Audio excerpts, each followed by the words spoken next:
Welcome everyone to tonight's stream of No Man's Sky. So yeah, welcome to tonight's stream. We're gonna do kind of like a final farewell, not quite final, but semi-final. Basically, I need a break. You know, we kind of got to that point at the end of last week's stream. Am I tired of the game? And it's not so much I'm tired of the game.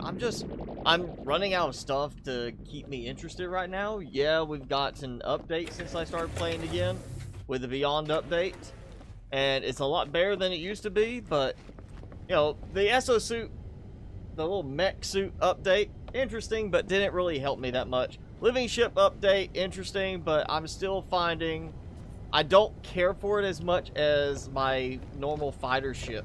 So there's content, but I'm kind of burned through the content and I need to take a break. And so with that said, let's see which one was I was using. That's my, yeah, that's my Class S. This is my good one. And let's jump to, yeah, my good ship. The one that's like really capable when it comes to fighting. I haven't used it in a while. I'm so focused on the living ship, I haven't played with this in a while. So yeah, we're gonna, you know, just look at stuff. If you've got anything in particular you want me to look at, you know, certain faces, go into detail on certain things, we can do that. So we'll start with, of course, I've got my favorite ship right now, my fighter ship, and I've got my capital ship. The capital ship being the one I keep hoping they're going to allow upgrades to, and they haven't done so yet. But this is my super fancy, like, Star Destroyer one. Let's actually jump in and kind of wish we had like a fast movement thing in camera view. But yeah, it's my Star Destroyer. You know, Star Wars themed one. About as close as I can get. Is black with a red fringe coloring, so I like the way it looks. I don't want to trade it off just because I find one that is an S class or an A class, because it's a pretty good B class. The fact that it's this style of ship gives it a lot more capacity, a lot more capabilities. So I'm kind of sticking with it and hoping that at some point while I take a break from the game, they will release an update to let me upgrade this the same way we do our starships. But yeah, that's my lovely capital ship. The what does I call it? I didn't even change it. The Mutashi. Yeah. I'm not sure where I put that there for. But it works. I'm holding out hope we're gonna get some kind of coloring options too for this. You know, let us recolor our ships, have like a paint shop, body shop, make adjustments. You don't like the wings, change the wings out. I'm hoping we get stuff like that in the game in the long run, but it hasn't happened yet. So I'm just gonna hold my breath until that happens. Maybe pass out, but yeah. So that's the first ship. I need to play SMS. What do you mean? You mean Sims or like a game abbreviated SMS? Did you mistype, or is it actually like a certain game you're just abbreviating? I'm not sure which one you're referring to. So this is my building ship. I know, you know, you can build a ship that is going to be geared, like now with the upgrades, you can upgrade everything. And oh, Sam Y, if you're with us, thank you for the subscribe. So with the ability to upgrade the ships and add more storage space, I've decked this out with storage space, and I've upgraded a good bit with the tech as far as that, but I didn't really need more tech on this. This is not so much about fighting. This is not maneuverable. This is aimed simply at being a storage point for my building supply. So it's like, oh, I'm gonna build a base, I move out there, I've got tons of metal plating, stuff like that. I know what I've got on there. This is stuff for building, not stuff that I'm going to need for fighting or stuff I might sell. So I have like my general use fighter ship here, and then I have the building ship for doing base builds, which is what I've done a lot of in this game, is building. And let's see, that was a junk one I found. I was going to scrap it, but you can't scrap them, or you can't switch to them when you have, like, the living ship. You can't buy ships and switch to them when you have the living ship. Here's the pepper shaker. I like this because it looks like a salt or pepper shaker. And then that's Baby Yoda's spirit. That was my previous fighter style ship. I just kept it because I like the name and I like the look.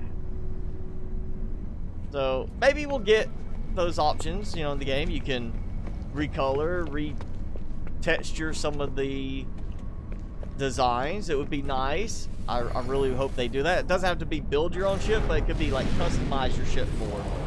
And that would just be a huge boost to the individuality aspect of the game, allowing you to be like, this is my ship, and this is how I customized it. So, Scrap Mechanic Survival. I'm already playing Scrap Mechanic Survival. I'm like, episode 10 comes out tomorrow. I'm not doing live streams of Scrap Mechanic, I'm doing videos. So I'm already playing that game. Stranded Deep, I've already played. I've put in plenty of time with that game. I've already beaten the bosses. I did everything. That's just the limitations in the game for like the storage and some of that. It's not something I like to play long term. It's not one I see a need to go back to yet on that. Maybe if they do like a major rework of certain mechanics or major expansion with that game, I can see going back to it. And it's a good game, but let me phrase that. It's a good game now. When I originally played it, it was unbelievably buggy, and I mean, like, not small annoying bugs, but game-breaking bugs. I remember playing it when the campfire would break if you moved far enough away that it unloaded from memory, and then when you load it back in, it would be locked up and you couldn't use it anymore. So I had like a game save with like six campfires spread around one island area, and every time I even saved the game and left the game, loaded the game back, I had to make another campfire. So Stranded Deep has come a long way from where it originally was, but it's still just from that long-term entertainment value. I just found it more limiting than something like this, where I can build huge structures like this. So it's not a game I'm planning to go back to anytime soon. Around the trees, or among the trees. I haven't seen that one yet. The game sucked. I played it, it got better. I'm thinking it's more of a, I'm one of the many players or many YouTubers and Twitch streamers at the time that did the game and said, hey, there's a big problem here. And I'm sure devs for these games watch for videos like that to say, hey, there's a problem with this. We might need to fix that. Now, it's a lot better than it used to be before the days of YouTube, where now developers can watch for people playing their games on YouTube and Twitch and say, there's a bug that we encountered. What were they doing right then? They can kind of figure it out instead of having to worry about trying to hire beta testers. Granted, they still, I'm sure, use a lot of, like, some companies hire or, you know, pay for specific beta testers. But, you know, it makes it easier now for them to find stuff. So I'm sure something along that lines contributed to some of the fixes in that game.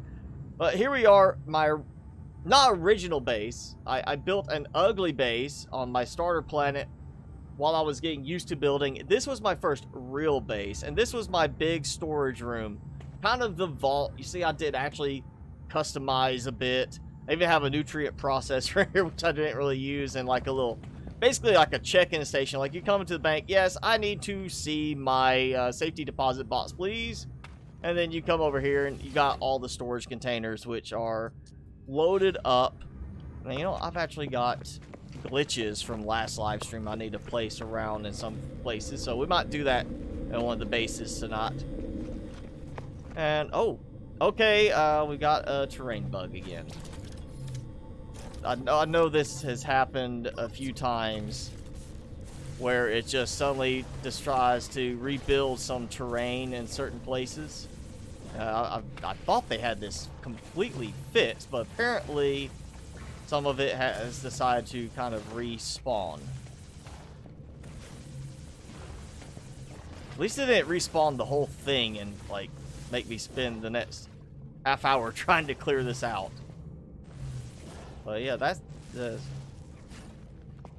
Okay, oh, God, get that. Get out! Get out of my base! I can't target it. Let's up. They got that piece right there. Alright, that's got it.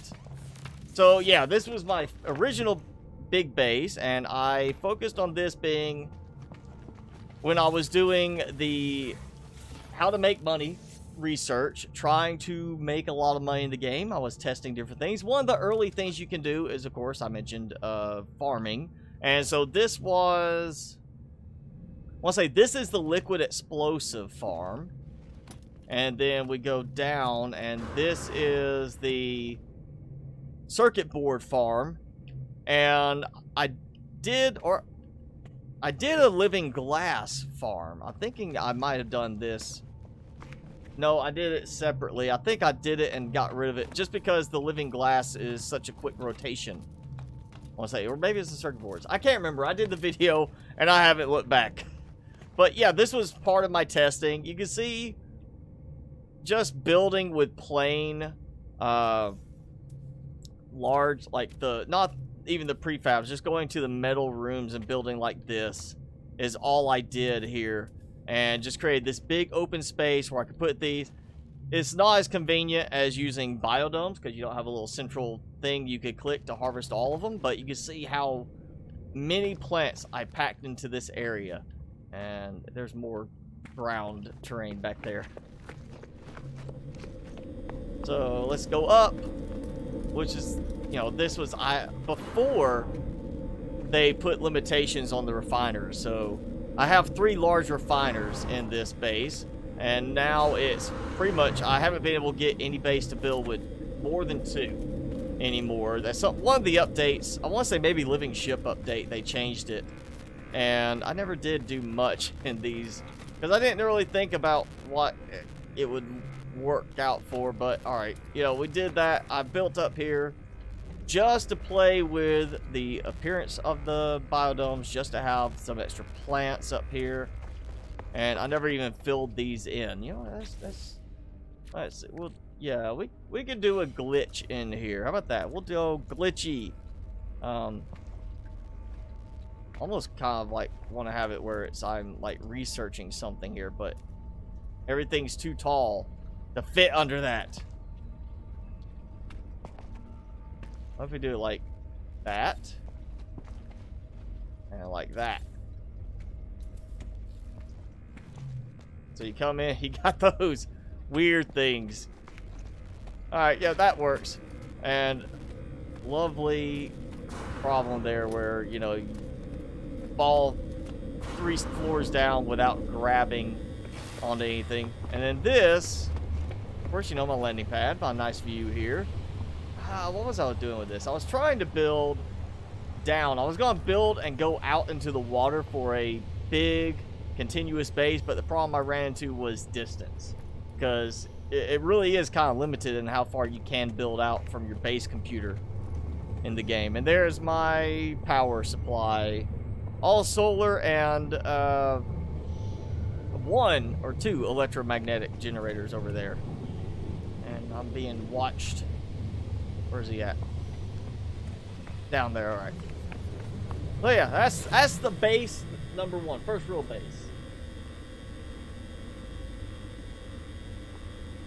Every frame is a wallpaper in among trees. I'll have to look at that. So, UPC, yeah. I mean, you still got companies that are not in full operation following the whole pandemic thing. Like, I mean, even at work, we're trying to find certain things that we cannot find because it's just like when we build our custom systems for clients, we're having to keep rotating through different computer case models because It's like, oh, here's this one that's available. We buy like 30 of them, and then suddenly it's like, well, we need to order some more, and that's not available, and there's no ETA on some stuff, which is why I would love to be building a new PC, gaming PC right now. I managed, it took a few weeks to get everything put together. I did build a new server recently for me to do some stuff at home, but even that, it was like, I ordered the case first, thinking I was just going to get the case and have it waiting because it had been out of stock, and it came in stock. I ordered it, and then everything else just kind of became available, so I jumped on it, bought everything else like several days later, and everything came in before the case by like a week. The week was like, the case was the last thing to show up like a week later than everything else. And I ordered it first by several days. So I don't know what happened there, but yeah, you're not gonna do very well trying to find parts now, and in some cases, you're probably gonna do better if you buy a pre-built PC, because prices are just going up a lot. You know, I mean, it's still nice to be able to say you built the PC and it's yours, but cost-wise, you might do better building, or buying a PC instead of trying to build one. But, alright, this was second base. And actually, this is kind of like 2.5, because I remember, despite it being so long ago, I built up there first. And then I was like, I wanted to have a top piece that came out and came all the way down. And that didn't work, because it was too far. And then I was like, you know what? I need to get close to some resources, like over there and over there, and that didn't work because, again, too far from there down to here. So I just moved the base down here. And so we have, of course, the landing pad. We've got little biodome areas. This was another one of those testing facilities. Yeah, built for looks, and another one of those where you see 4 refiners, 4 large refiners, done before they put the limitations in, where you can only do like, I still believe it's 2, because that's all it lets me do anymore when I've built the last few bases. But empty biodome I never end up needing, because I built elsewhere. And over here, what did I do over here? I don't remember. I didn't do anything over here. I did some weapons on the wall, that was it. One of the few decorations, and I did a little bit of farming, along with like a nice chair, so you know we can sit, or we'll spin it around. Can't believe it won't let you sit in the chairs. I want to have like a nice relaxing view outside, maybe, of this lovely desert planet. So yeah, this, okay, yeah, just the batteries, because I put this is where I played with putting it inside, because I already had enough stuff outside like this. So the oxygen, so this was my oxygen farm, and just for supplies I put copper in. So we had an oxygen spot there and a copper spot up there. You can see how I used that to span the connection over, because again, that was too far out. And it was an early attempt. 14,750, 13,750. I did not go overkill on this like I did in later bases, but I still did the whole toggle power flow. So my power that goes out to there and there, I can turn them off from here. So if I was low on power and needed to be able to teleport, I could turn them off. That's why I have so many stupid batteries here. And oh yeah, this was the first one I did where I decided to build like a down to surface type access point, and for some reason I did not do the teleporter thing on this to teleport down here, but I used this as a place for the Colossus. I thought it'd be fun to have, like, you know, the sand crawler looking vehicle, you know, Star Wars, Jawas, you know, somewhere right here. It's a desert planet. It looks like it could almost be Tatooine. And we tested a little bit with the livestock stuff here, maybe because I had them, but I didn't really dig into it that much. It didn't really pan out for me here. think it was the 4th or maybe 5th base I did it, and actually I really cranked it up a bit more. Oh yeah, that's base number 2. What if the batteries exploded? I don't think that's a problem in the game right now. If it is, I have never encountered it in my well over 100 hours in the game. Just this game save, I'll go over 100 hours. And I've never seen the batteries explode. I haven't even seen them, like, leak or anything. So I don't know if that's the thing. I don't think it is. I mean, it could be a realistic aspect to the game. Like, oh yeah, the batteries leak and might blow up on you. But I don't think they did that because they might have some people kind of mad about that. Alright, what else?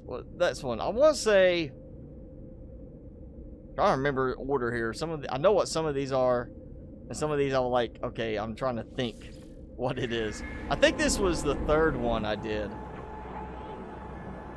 Because we did the cliffside base. I tried to do a plateau down to lower level type base, which I have done now in the last base. It's not the continuous structure I wanted it to be. That was the only problem. And the plateau was a little bit shorter at the other one. Is this my 3rd base? I can't remember. I feel like No, I did a 3rd base. I destroyed that base. I took it out, I think, because I wasn't actually using it. It was a bad base. Like, it just wasn't very good. And then I built this one. Or I built this one, then I went back and took the other one out because I was like, yeah, I'm not even using this. This is not good. I've got a better one. So this is my water base, which I did go a lot more focused on colors in this one, as you can see. And I kind of did the whole, it's not even connected. These are just like cosmetic storage depots, just to make it look like I have storage inside. And what we do, oh yeah, I did more plants here, and I separated them out for the most part. Kind of, you know, started getting more into doing the frost warp here because it's so easy to produce a lot of glass that way. And yeah, this is the first one I think I really started having problems where the connection would break.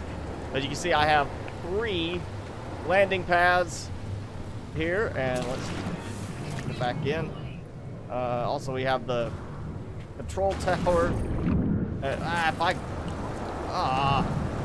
All these updates, they still haven't fixed this weird glitch.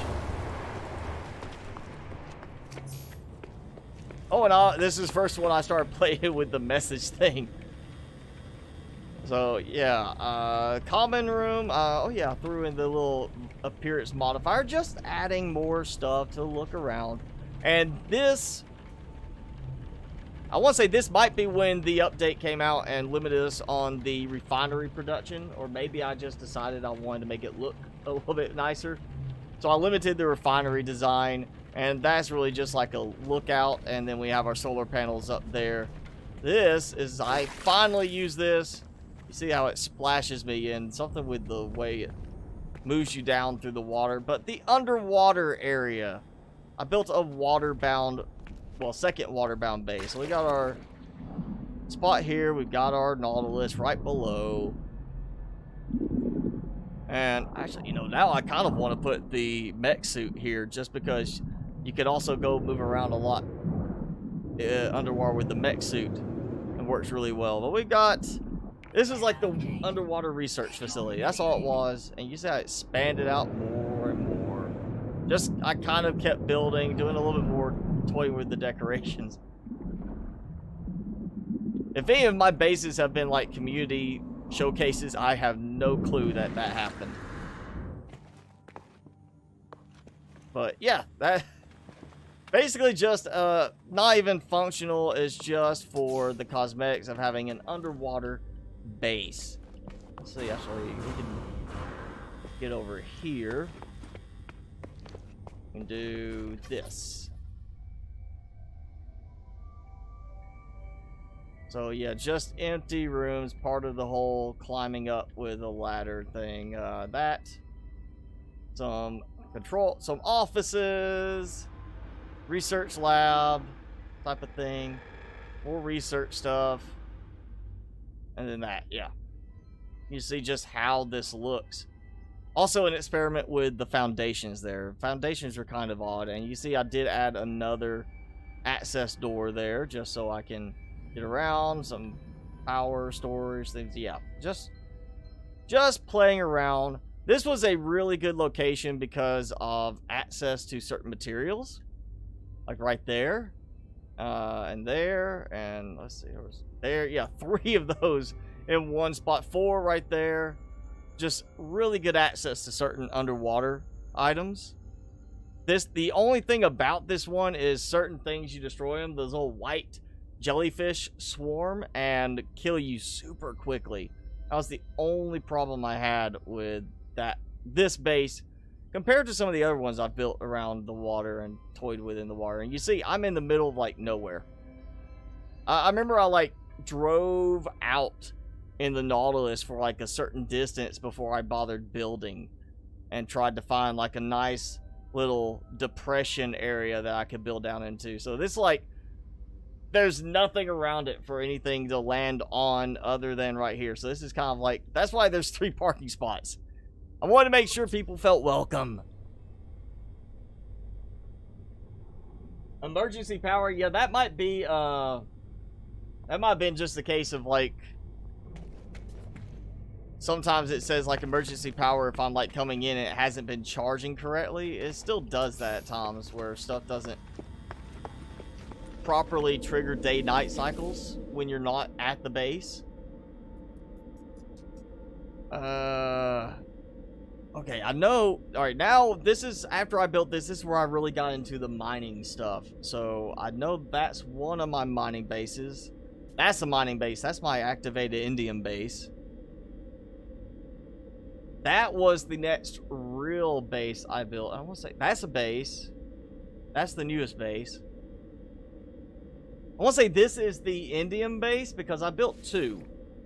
I built the first one on a Class C deposit because I found it right away, and then I spent like an hour and a half traveling in one direction until I found a Class S Indian deposit, and then I built the other one, or this one I think. And I dismantled the original one after I did my video about the money-making methods and showed the difference in what you get between a Class S, Class C type deposit. I didn't need the Class C anymore.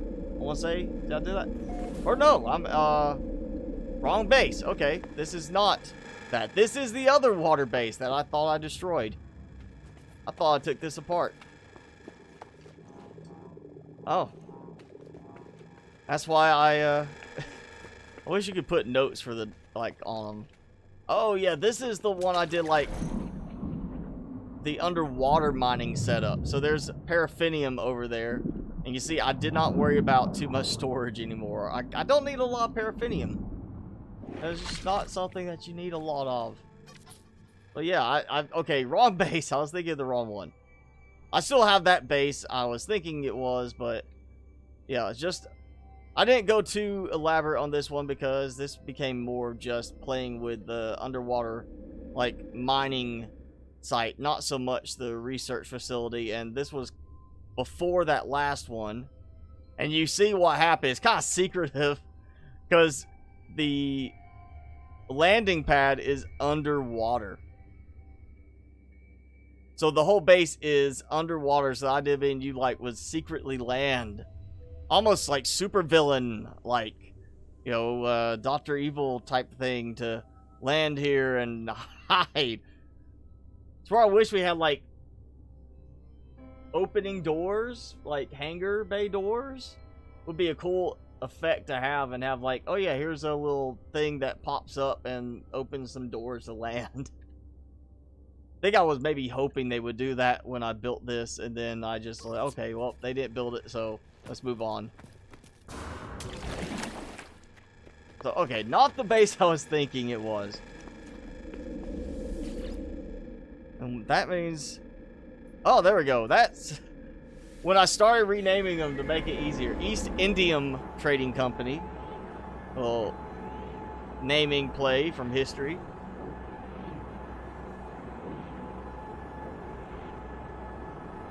Is the world going to end on June 21st? I don't think so. I think if it was going to end at any point this year, it probably would have already happened.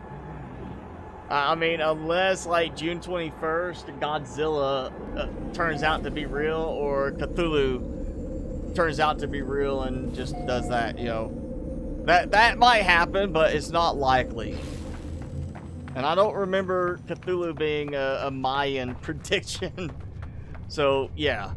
Alright, so this is my S-Class indium deposit spot. That's the S-Class, which is where I dismantled the C-Class spot. You see just how much I got going here.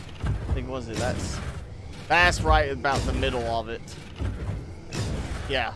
And, oh, how many do I have on this? How many? So,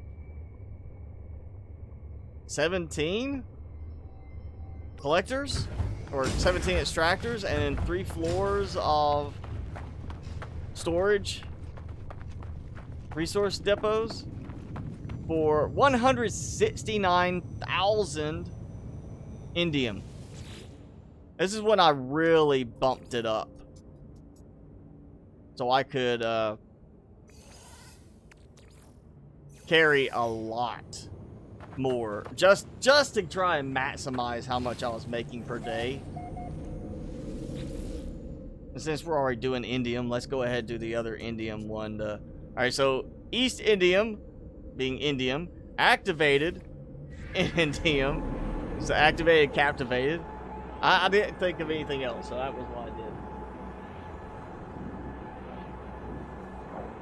Where is Markiplier? I heard you said you detected Markiplier. Is Markiplier with us right now? Because if he is, hi. Actually, we got another celebrity with us, Timmy. Timmy, why do you have your squirrel next to your butt? What is that squirrel doing to your butt?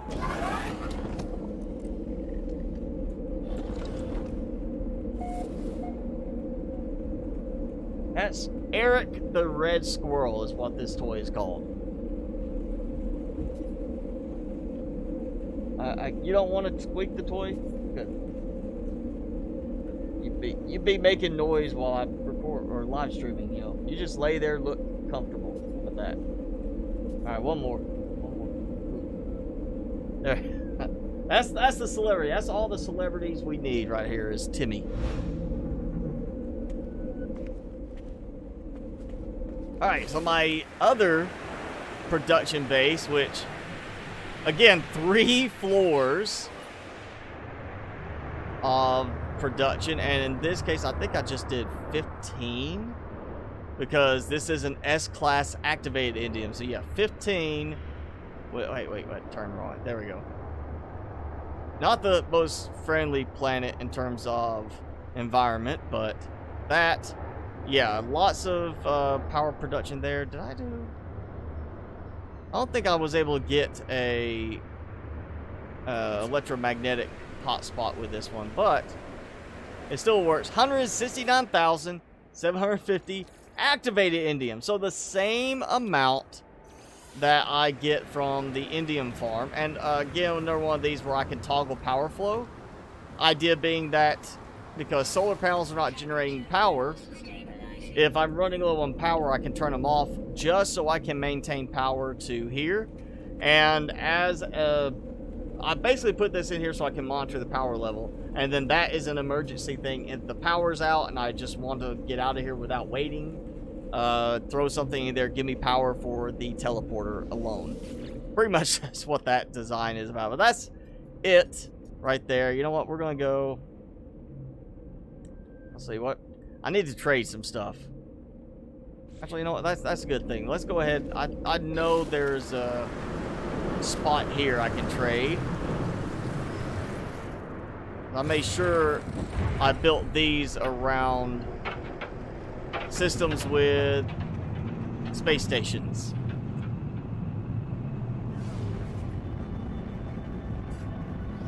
And that way, it's, yeah, we'll just go ahead, go right here, take care of it, then we'll keep on with the systems. With the bases.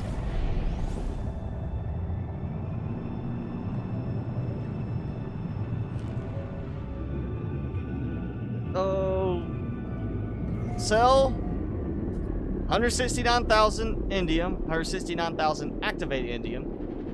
Now let's just keep tabs on how much I'm making from this. What was the Mayan prediction? I don't remember. I just know they said the world was going to end like in 2012. Then it became 2021, now, or 2020, now it's 2021. People are just all over the place with it. You know, it's just, it keeps changing on what, oh, we got it wrong. It's like that, what was it? There's that, he's like, I think he might be a televangelist, but there's that guy that makes those predictions. He keeps saying the world's going to end, and he sells all these, like, survival kits and stuff like that to gullible people. That's the only way you can say it.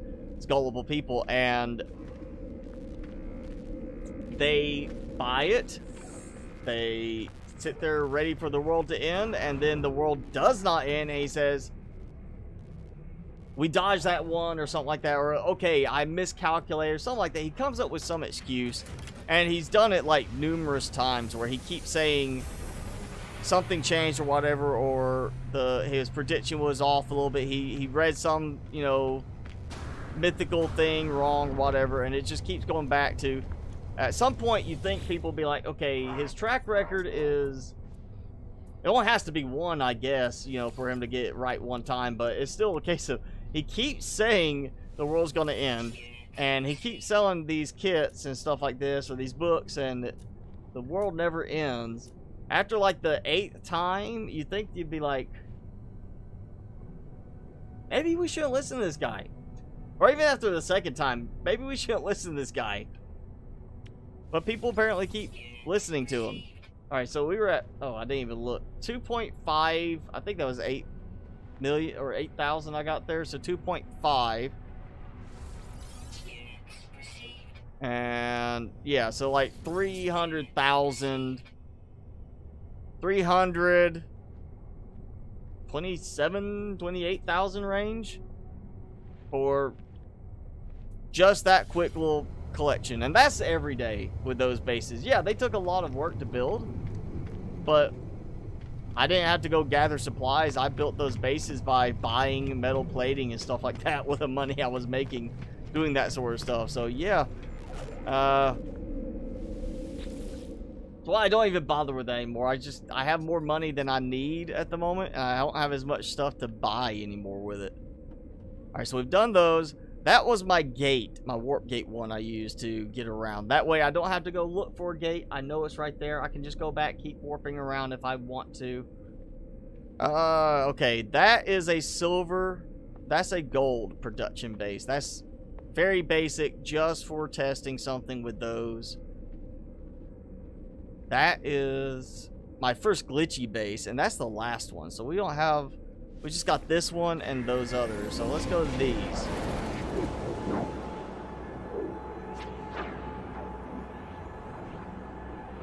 And I'm sure I could come up with so many more base designs if they expanded some more on the normally included decoration stuff, not the Quicksilver specific purchase stuff, but just like normal, like, oh, here's 3 more variations of like the counter, things like that. I could come up with some more options on that, you know?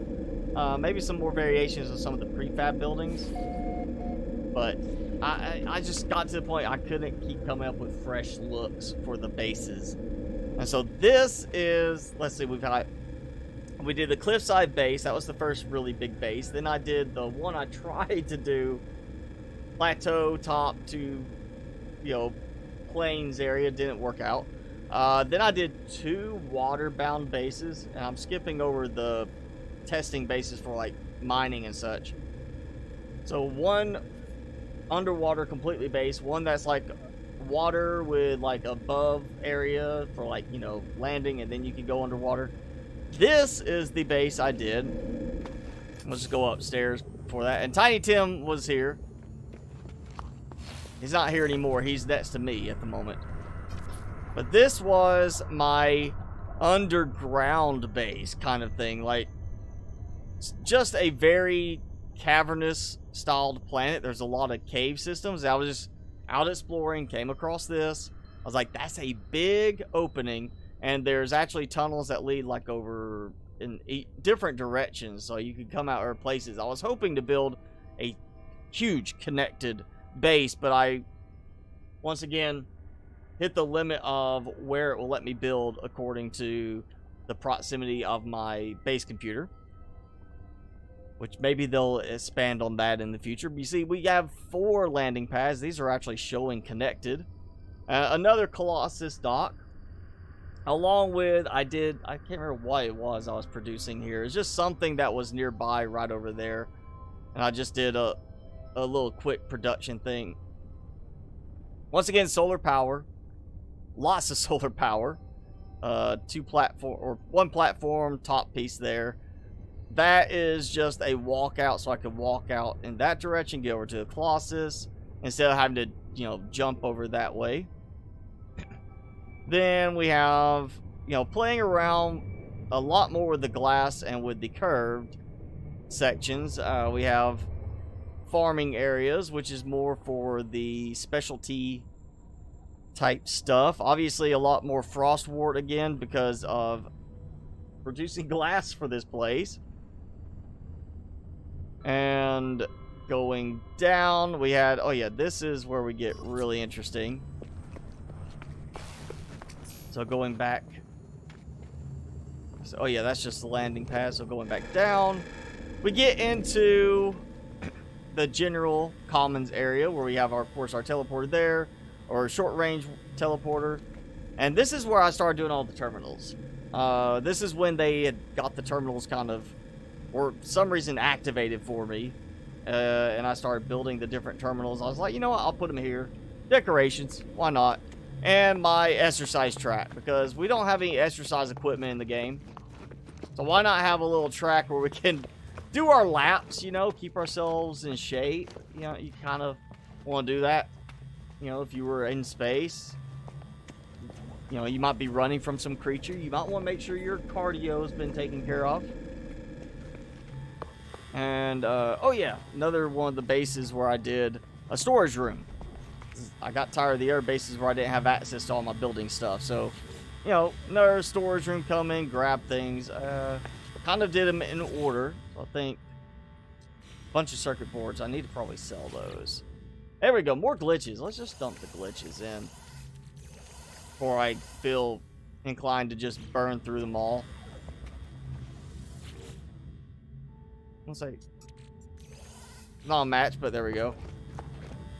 So yeah, another vault, pretty much same design as the first base one, just another one here that I could use. Biofuel reactor just for backup again, in case I got stuck here with no power. And this is where I started messing with like barracks, you know, group areas with the beds, with like, you know, storage lockers, weapon mounts. Just kind of like this is a somewhat a military style outpost. I never did decorate these. Again, just that repetitiveness of the design, not having like, it's like same with Subnautica. At a certain point, I've created base rooms that match other base rooms because of trying to find a mixture of components, which is why I like the decorations mod with Subnautica. You need to see if there's a decorations mod for this. Maybe somebody's added more decorations, but yeah. My underground, somewhat hidden, secret military base or whatever. We'd be making more videos for the building game I started. What building game? Which specific one are you talking about? And 40 to 55 FPS on medium for Subnautica is there good? I would say yeah. I mean, as long as the laptop's not burning your lap, if you've got it in your lap, buy yourself a cheap cooling pad if you're worried about it. Just make sure you got good something to pull air away from it. Obviously laptops are still going to run hotter. Also, you know, if the laptop has, if it's using onboard graphics or a dedicated graphics, the laptop I use for work has a dedicated graphics chip along with the onboard Intel graphics through it, and thanks to that, it basically balances between them.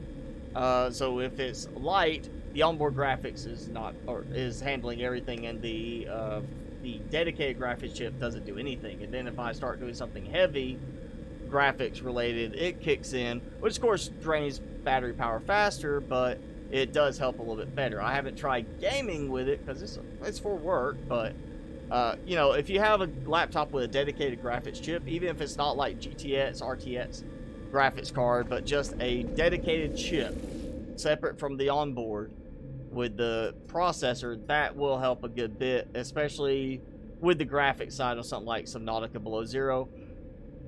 If you're worried about the FPS, I mean, 40 to 55 is good, considering I've got bases. Like my third season, I was able to get it to crawl down to like 7 to 8 frames per second at some points in some of my base designs I did, because there was so much going on visually that even with a 1080 as my graphics card, it was slowing down. So it also goes back to what you're doing in the game. If you're trying to build big bases, you're probably going to see some more trouble with that laptop in the end. But normal gameplay, yeah, 40-55 is a good range for that. I wouldn't even worry about it. I mean, especially for $500 laptop.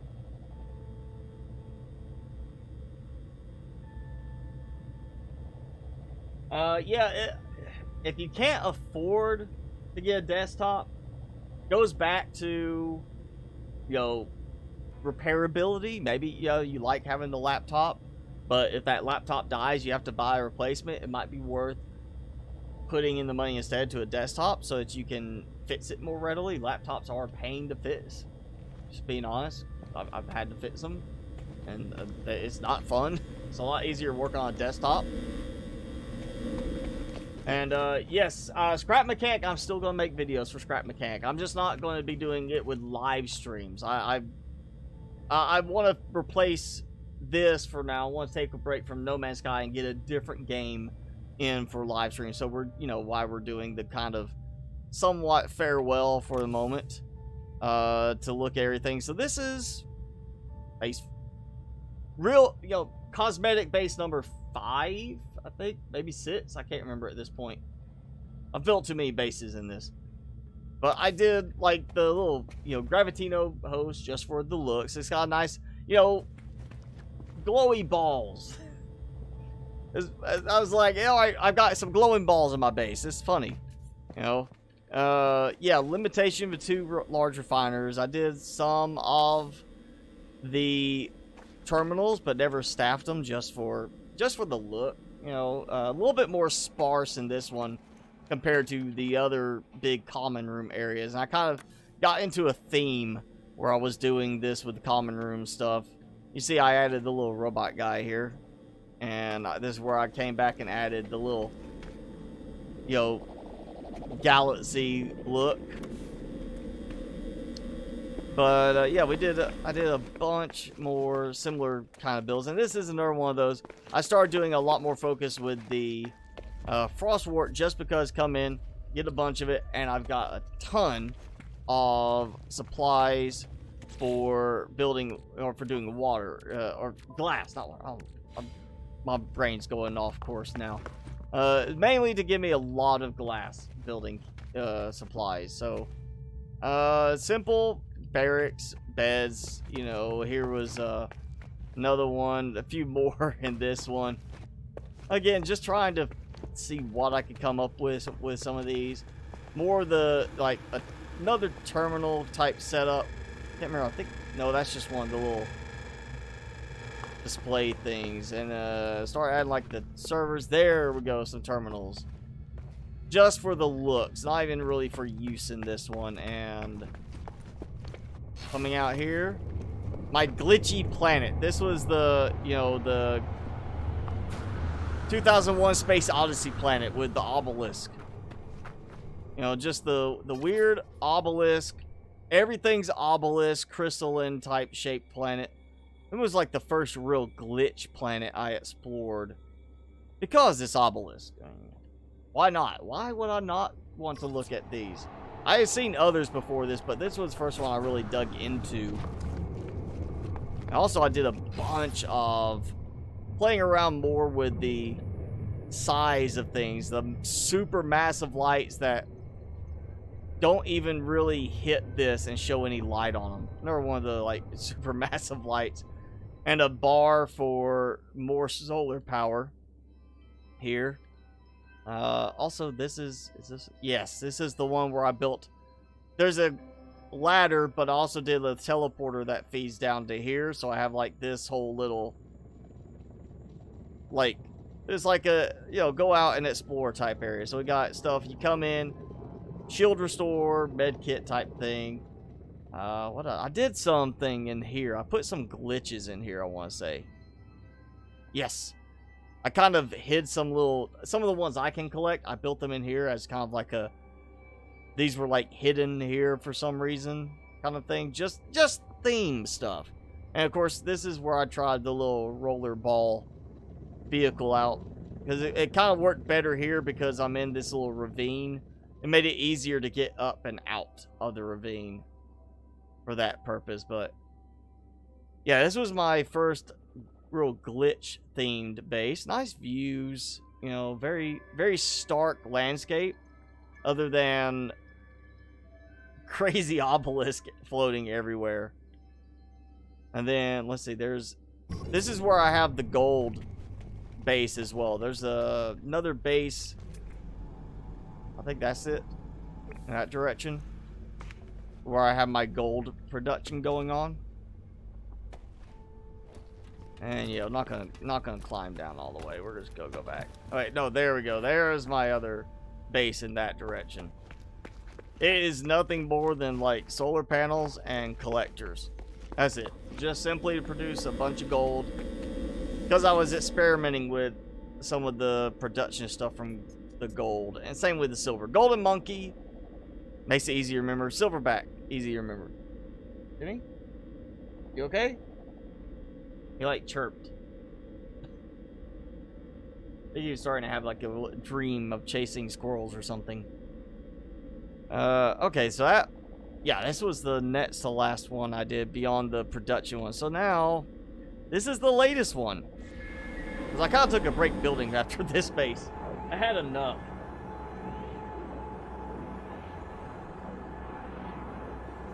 Dips below where you go into more detailed areas. Yeah, that's going to happen in Subnautica. Honestly, if are you using the Steam or Epic version? Because if you are, you know, I've got my new series, the monthly mod Meltdowns. I did the one on the performance booster, and it's just basically more about tweaking the way the game runs and how your system runs it. And, you know, I was able to see, even with my bigger areas, big base builds, I did see an improvement, but it wasn't like a huge one just because I'm already running on a good system. So you might want to try modding and using that one to help boost your FPS a little bit and see how that does before you start tweaking more of your graphic settings even lower. I've already played Satisfactory, Ricky. I've actually got I got it back when it was just an Epic exclusive, and I'm so glad they've got it on Steam, but they're still missing out because they brought it to Steam and there's no workshop. That's the problem I have with the game right now, is there's no workshop. That's the only reason I would go back to playing it right now, is to be able to have people share out bases and basically, you know, or share designs, and you can be like, hey, this is a big self-contained building thing. And the way they build in that game, the way that's done, I don't see why they don't have that. It'd be so easy to implement.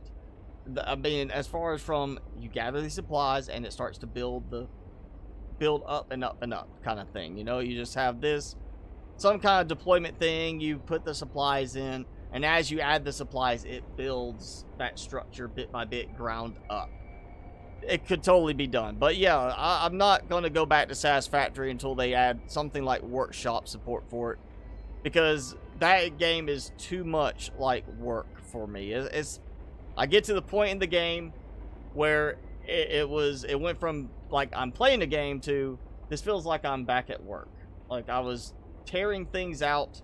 It'd be like if in this game, I had one base, because every time I got the base set up, I'd had to go tear out another section and redo it, and then I got that section done, and I had to go tear this down and redo it. Oh wait, now I gotta tear this one down, redo it, and I never moved beyond one base, really, because I was just kept restructuring things, and there's just a lack of cosmetic aspects to the builds. You look at some of the craziest base builds, and it's a factory type game. There's no making it look pretty type aspect. It's all about making it high production and streamlined logistics from a factory standpoint. I just can't get into it that much. You know, I got into it for a while, then it became more like a job than more like a game. And so I'm just not going back to it until they add some extra building capabilities to it, like workshop integration. So yeah, well, here's the last base, the last one we did recently after I got back to building, after I did the whole living ship thing and everything. So this is the one we actually had a plateau that was like, I'm gonna build on a plateau. I've got to do this. And then I finally managed to get it to let me build down below, which was not an easy task. If you've watched, you know it was not an easy task. And instead of building one teleporter to go down here, I hit the limit. So I had to build a teleporter that goes to here, into this spot, which I did add that. And you see, this is where even with photo mode, I'm getting too far. I can't like go in. And then that teleports to there, where we walk on further down. That's the exomech suit down there. And then my 5 electromagnetic production spots. Let's see how much am I doing. Oh yeah, still like perfectly full, and you can see how much I'm producing here. This is the one I should have done like massive production on, just because of how much power I had. But yeah, that one right there. And then we did, that was like, I kind of treated this one sort of like, I would say more like an Arctic type setup. Not so much like, I mean, I guess it could be somewhat semi, like if we build a base on the moon, build a base on Mars, you're going to have certain spots where you like moonwalk, Mars walk, spacewalk, whatever, in between. But I think of this more like an Arctic, like you're in the Arctic, here's a base, you've got like certain spots that are an area, and then you might have like another shack over here, something like that, where you walk out, you might have like a tow line, so you can make sure you don't get lost in the blizzard. I kind of went with that theme here. So I wanted, like, here's the landing pads, you got a little spot walk in, you got like a little check-in desk, and then we have like, here's our power and our like, you know, like food, you know, our growing area, you know, I guess you could say food. We don't really have like food growth going there, but it's kind of like themed for that. Then we have like our control area, kind of our command area going here, and then just kind of the passing area. Yeah, this was just more of a experimenting with the walkway aspect and just having things a bit more open than building everything prefab or just building everything completely enclosed. And if you've watched me while I was doing this, you know how much fun that was trying to get things to line up right. Like doing these triangle pieces and getting them to connect up the right way and splitting it off like that was interesting. It was one of those things, experimenting with how things kind of interconnect. And then just more decorative stuff. Let's see. Yeah. More frost wart again. Can never have enough frost wart. Gotta have plenty of glass production capability. And we had another little, you know, just a lounge type spot. We've got chairs up here. This is kind of the scenic lookout thing. Come out here, look at, honestly, nice terrain. I mean, you've got a very good view in the distance, lots of water. It's not like a very plain landscape. You see just a lot of variation with it, as opposed to some other places where it's all land in one direction or all water. Interesting set of lights right there, right, you know, in that area, and that, you know, with the plants. We can't see the plants, but we can see the glow. but just a nice viewpoint from there. So I decided to do that. And this, of course, was the attempt at a zoo enclosure. Animal corral did not work because they like to despawn out of it. And then our gazebo type thing, you know, like another little lounge area. Part of enjoying nature as much as we can on this. Since, you know, we're constantly, you know, getting hit with storms of some sort and everything. Just trying, again, a more open theme rather than everything being enclosed like I've done on the others. Instead of it being all the little tunnels, the connectors doing that, I want to try to keep it different. You know, I like to vary things up a little bit here and there. And another storm going, you know. Not the best planet to be just chilling outside. You know, over there like that. But hey, it worked as far as decorative location with the big plateau and everything. And this is the first one I was able to use the no electrical lines showing, so you don't see all the electrical connections everywhere. I didn't do that with the other ones. Kept thinking I should do that, and I just never got around to doing it.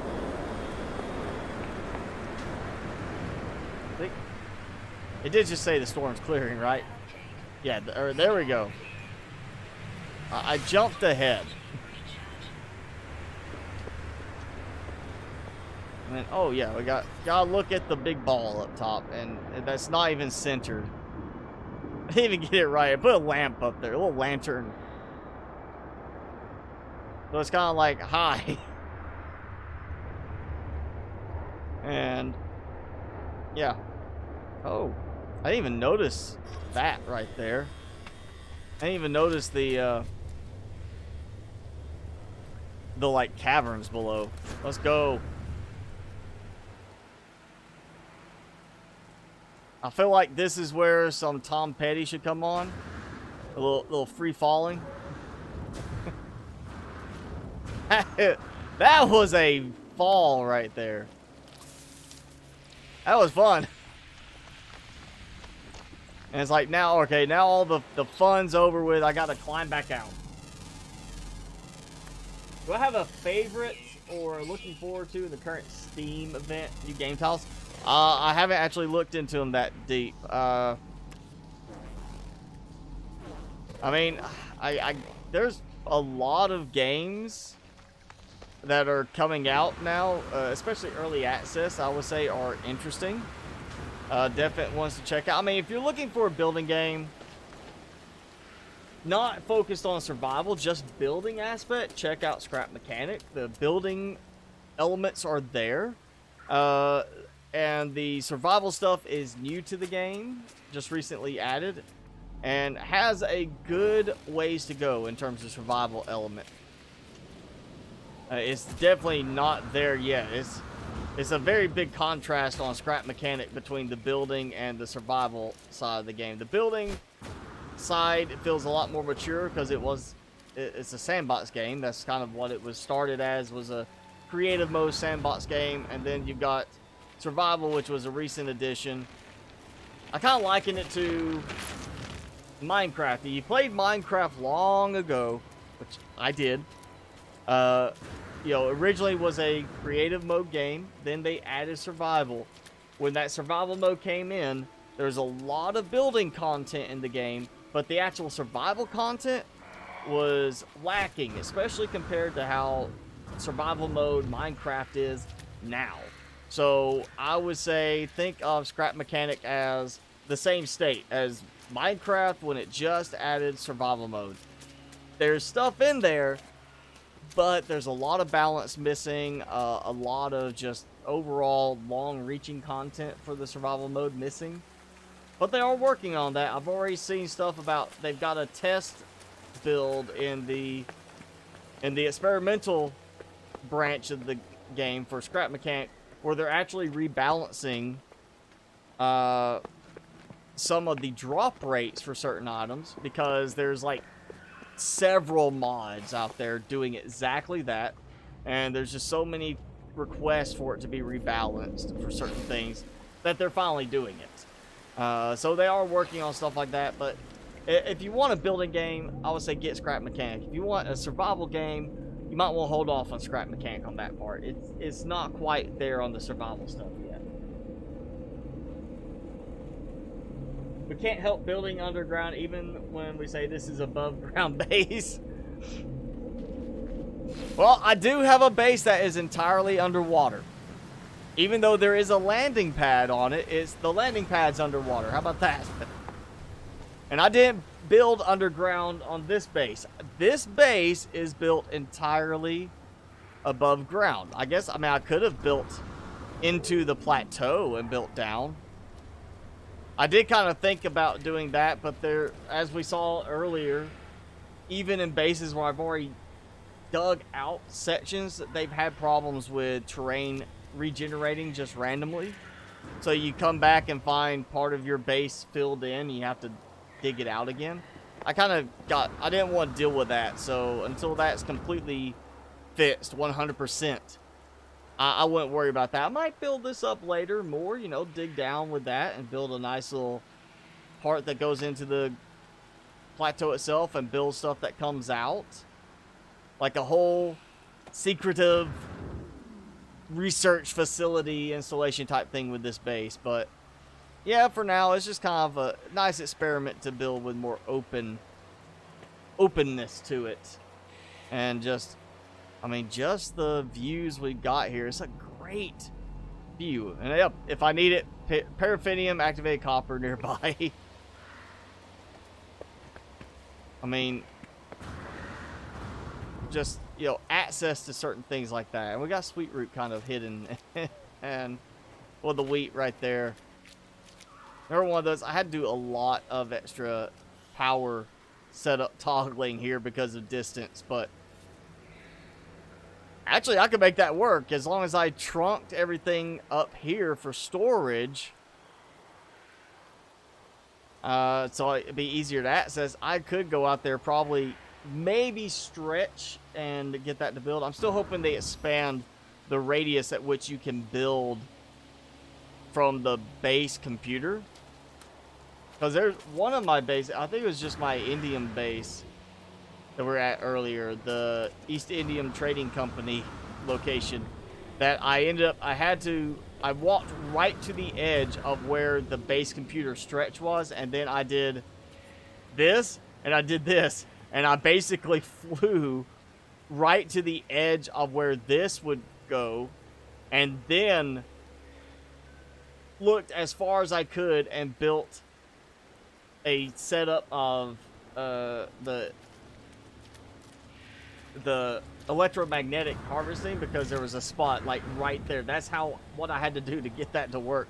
So I'm hoping we get something that expands on this, or even though if it doesn't even have to expand the radius, give us some kind of like base computer relay or something like that we can place down, and it gives us a small boost to the range around that. It still has to be built in the range of the base computer, but then that extends the range in one direction. Then you have another one, and you can keep extending out. It may be, they might not allow that to a certain extent because of processing, you know, RAM usage, whatever, making sure the game still performs well. But it'd be cool to have just the ability to go a little bit further. Please, devs, please.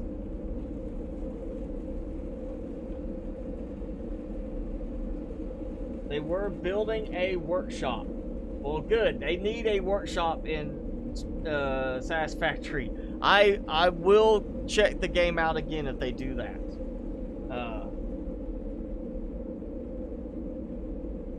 Underwater is underground, like drinking near beer at an AA meeting.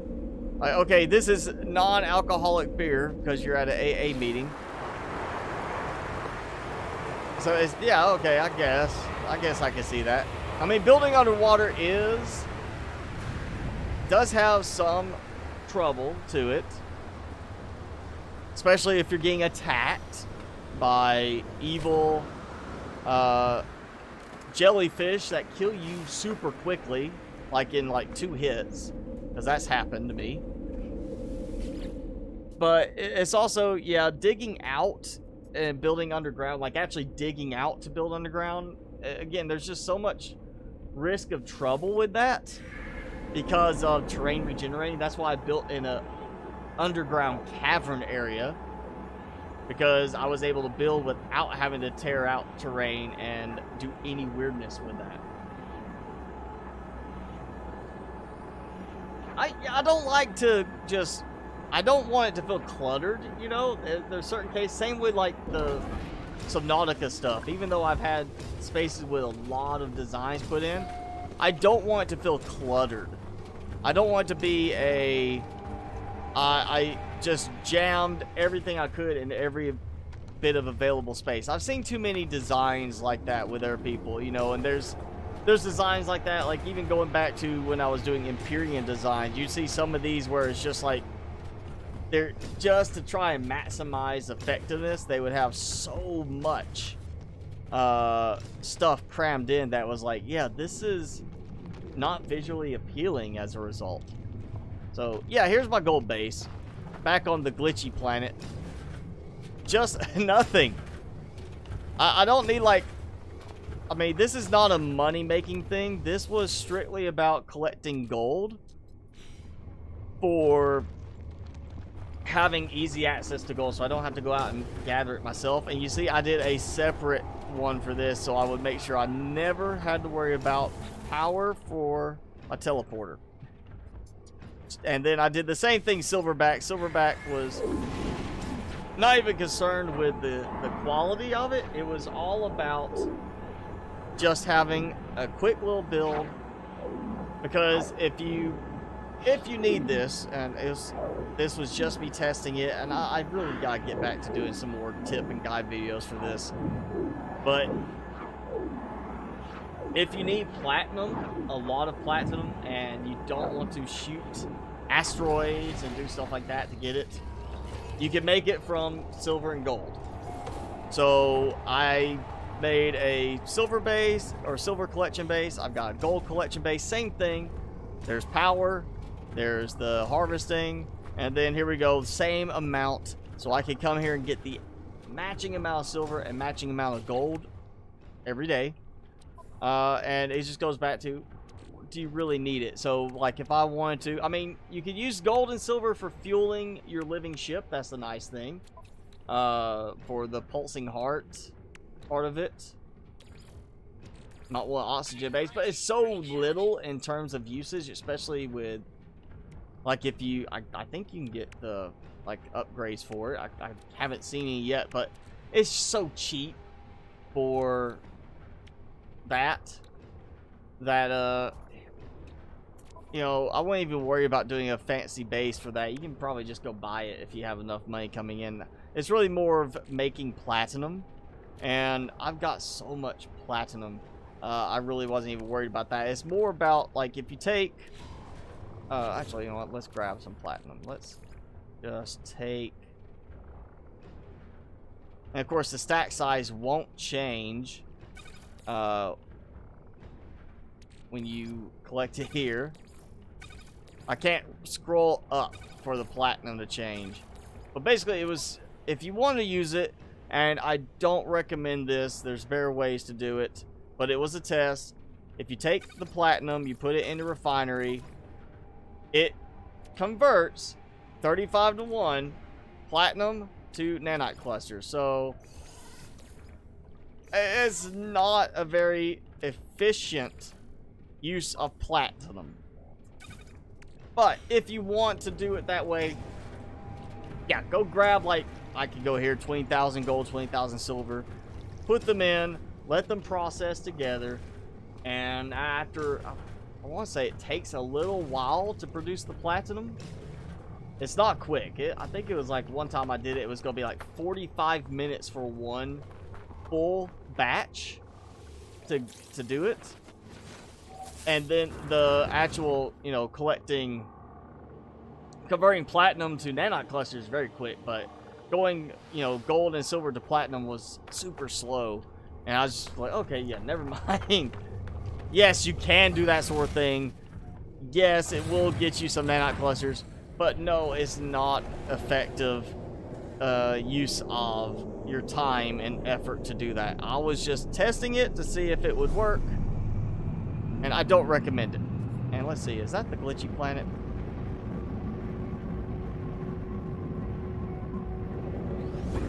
I don't think it's the glitchy. It's one of my planets. I got some kind of structure there.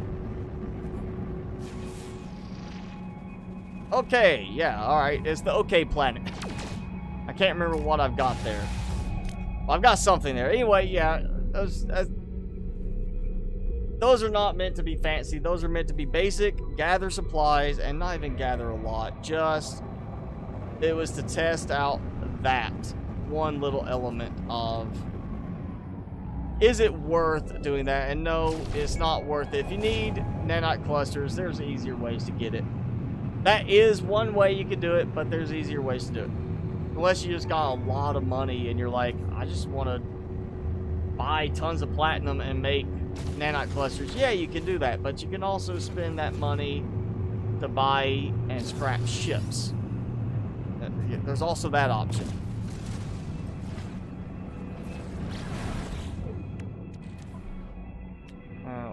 Come on, they still haven't fixed that. If you go over something, you're like, I want to analyze it, E, you hit that, it goes to organ chamber. You have to give it like a couple of seconds for it to lock you into that menu section. I thought they would have fixed that a few updates ago. They haven't done that yet.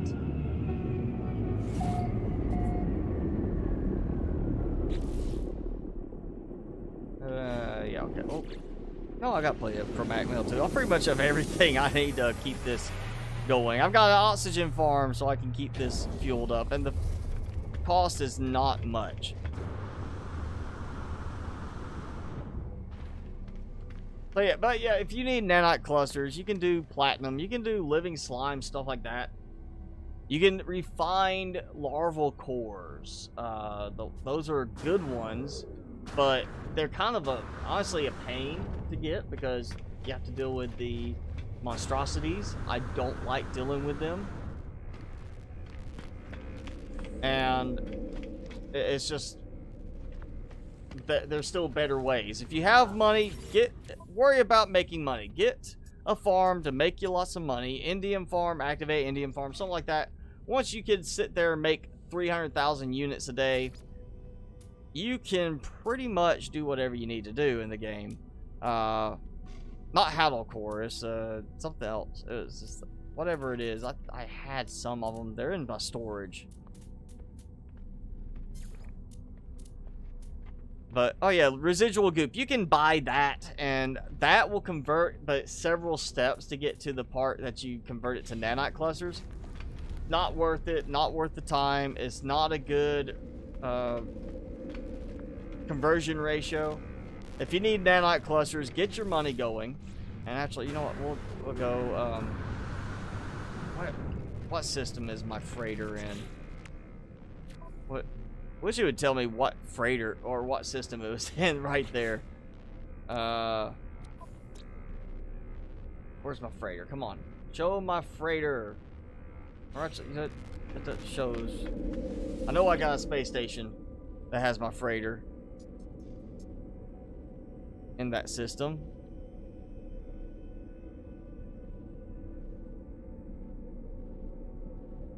And apparently it's not going to show it on this. Alright, fine. I'll bring the freighter here. Since you don't want to show me that, I'll just bring it here. How about that? Let's switch ships. Because it does not want to do it with this ship. Actually, you know what? We need to... We're going to do this again. And I've done this a few times in the past. Just to show... Just when I was testing this too. I know that I tested a bunch of this on stream. If you want to do this to get nanite clusters, you want a ideally blue star system that is prosperous on the economy. Blue star because you're going to get the best ships because they're going to have the best upgrades. And prosperous because you're going to have the more wealthy captains showing up. or united. It doesn't have to be prosperous, just flourishing. Some descriptor of that style.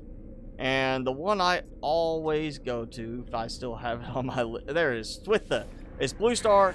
I think it's flourishing is what it says for the description. So I'm going to get like really good ships landing here. And that's kind of the idea. You want good ships, good NPC ships to show up. You can do this with trade posts, but they're, you know, you're not going to have the same advantage that you have with this. So the reason to focus specifically on the space station, not doing this trade post, is you can go ahead and scrap the ship here at the space station. Trade posts are not going to be scrapping it. So you just keep getting more ships and then have to come here and do it. We're going to go ahead and we're going to call in my freighter, which I think it might be too far away. Cannot warp the freighter here. I think it is too far away. Great. Seriously, where is my freighter at? I'm on the complete opposite side of the galaxy again from where I was recently. I think that's what happened is we did like one of those the warp things that took me to the opposite end of the galaxy from where I'm at now, and I can't warp the freighter back because it's just way too far away. So of course, that's a problem. Which of course means I also cannot summon my other ships because I am not, my freighter's not here within range. It also gives me that weird can't summon here anyway, so I'm like no parking spot or something like that. Oh, where is that?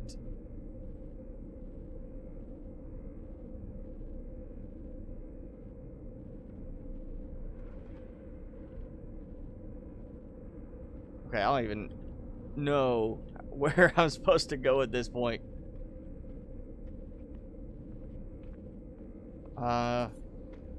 I've got a bunch of systems. I didn't even like go into the space station, really. I just kind of kept warping. That's kind of a problem if you get so far away you can't find your way back to your freighter to warp it to you. I kind of feel like that could be an issue that some people are not going to like. I definitely don't like it. If I'm like, I can't warp my freighter here. I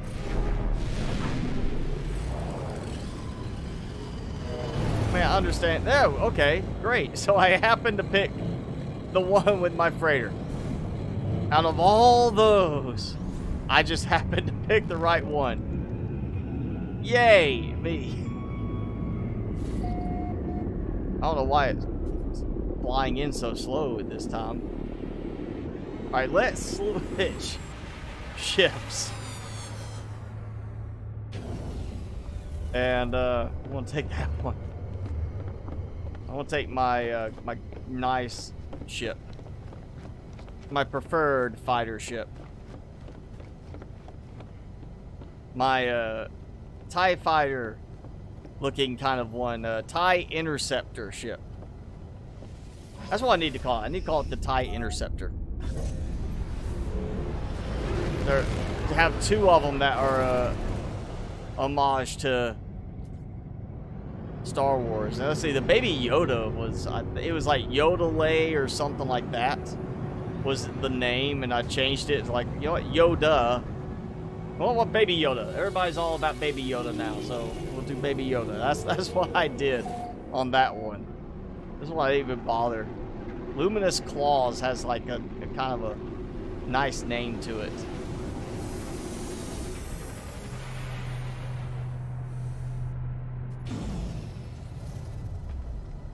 Alright, let's... You know what? We'll just do it here. Don't leave. Don't leave. Oh, what is this? B class. Alright, that's It's not great. Wait, A class. Yeah, you stay there. Alright, so A class is the better option.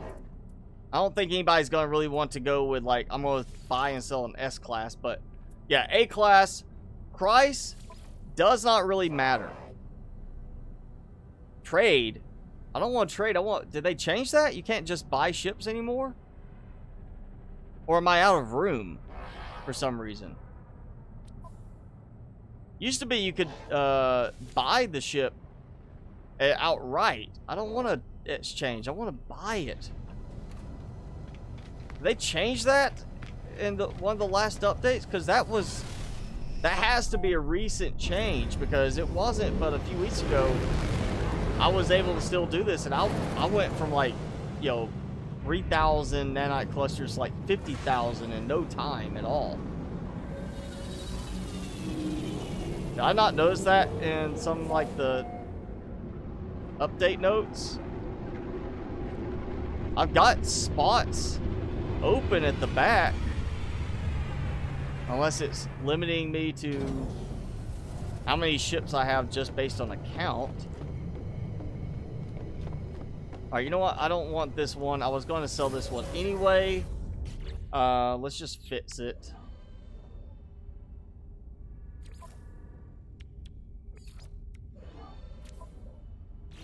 Of course it's going to do that.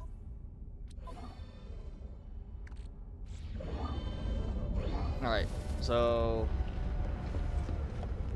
No, let's just grab a few. I know I'm going to need some metal plating. We got that here. I'll just take some metal plating while I have this ship.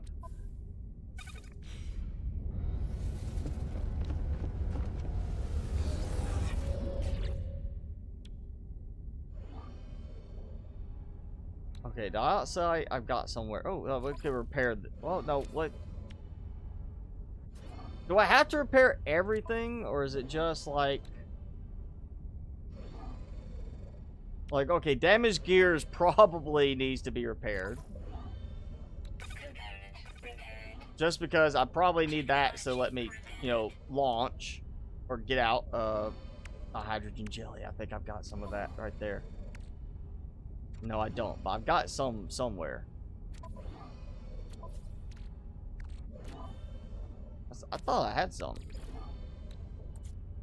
What was the englobed shade? Is that one of the ones I had? That's gotta be the... Oh, that might... Captured nanode. Oh, let's make that. I don't remember where I got that from.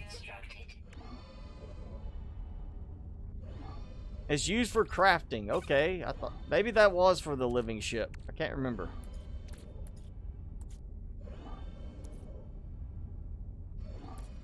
Where is it?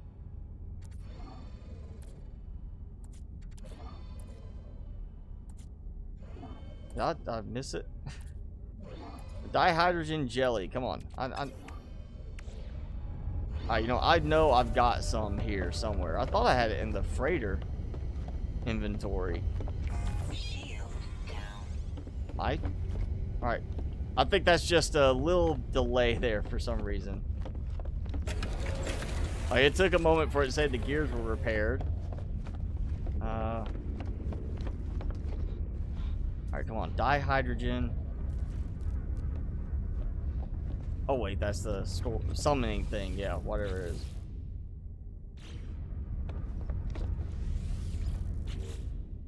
Yeah, okay, see? There we go. I still don't get why it won't let me, like, just, you can't choose a part of the amount. Yeah, do I have to rebuild all these? I can't remember. Yeah, that's what you could do. It used to be, it's either a glitch or they changed it. I guess because, you know, it was, like, too easy once you have a lot of money, but if you buy class-wise, the class is a better option. Don't worry about buying like C class. You don't. You can buy B class, get away with it, but you don't want to buy anything like C class. A class is gonna be the best option. If you want to buy a ship, sell it, buy A class. Cobalt mirror. I can make a cobalt mirror, right? I like some antimatter. Here we go. All right. But yeah, the class matters a lot, and then the cost doesn't matter if you're going to do that. If you're going to buy a ship, don't worry about the cost, or worry about the cost, but not in the way you think. A 10 million credit ship, Class A, is not going to give you that big of a boost in terms of your nanite rewards over a 1 million credit Class A. Now, a 1 million credit Class A is going to be, I would still say, better than even a 10 million credit Class B. So if you're going to worry about trading ships, assuming I can still do that I didn't just buy, I don't have too many ships, and that's the problem. Oh, there's the dihydrogen jelly. I don't know why it wasn't showing me that before, or I missed it before. Okay, what am I? We should just stay in a certain order. Can't even remember what I was looking for now. Hermetic seal. Okay, we can do that. That probably would help. I feel like it's got to be something that I can use to let me get moving on this. That's the shield's done. Launch thruster, pulse engine if I need to. I guess launch system recharger we shouldn't have to worry about. Cannon we shouldn't have to worry about. Platinum. I have platinum. I know that.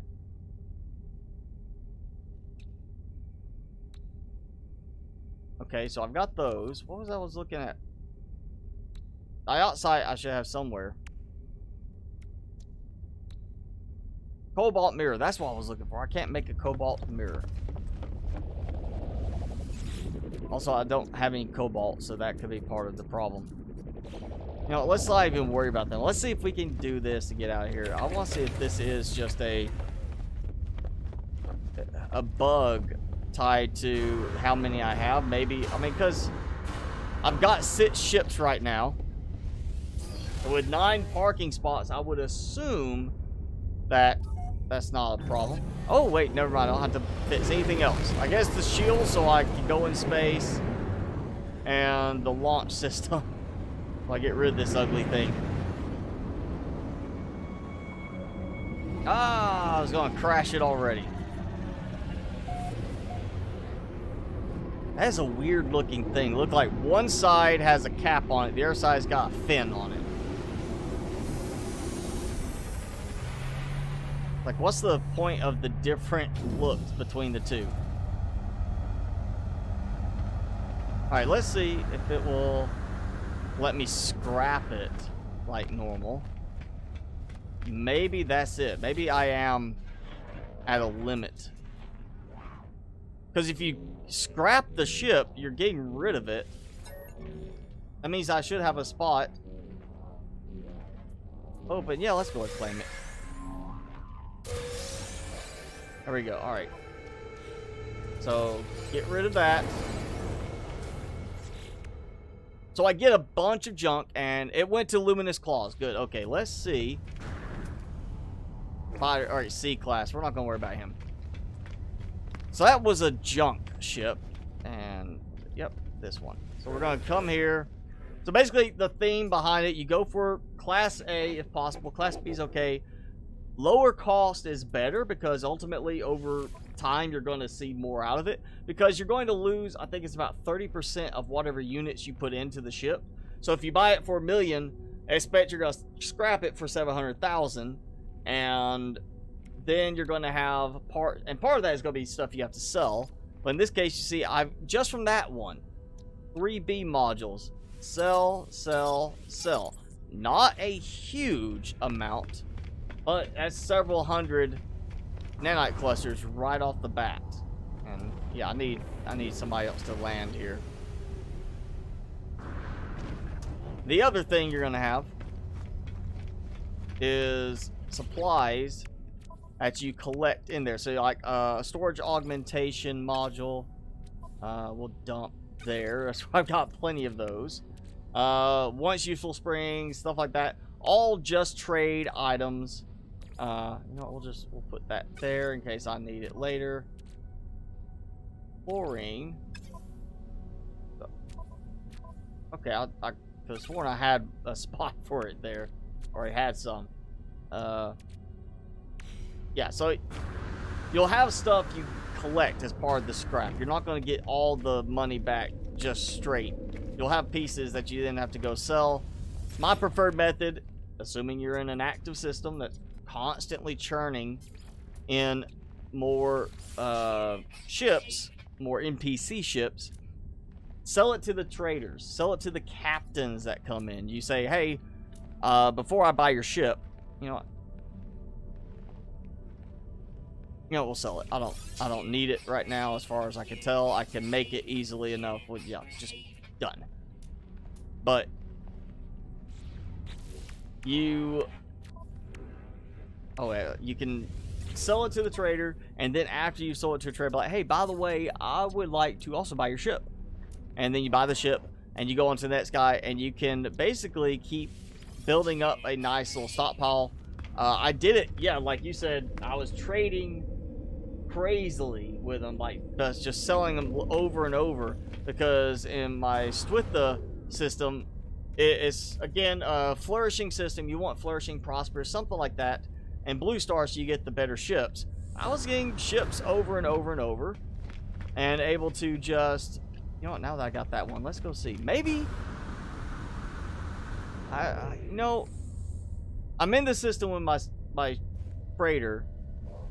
I kind of want to wait for another ship to come in just to make sure that is not a glitchiness with that. I know it's done it with the living ship. I couldn't exchange, or I couldn't buy. I had to exchange. I'm wondering now if that's the case, then you could do it. Should be able to do it with the living ship too.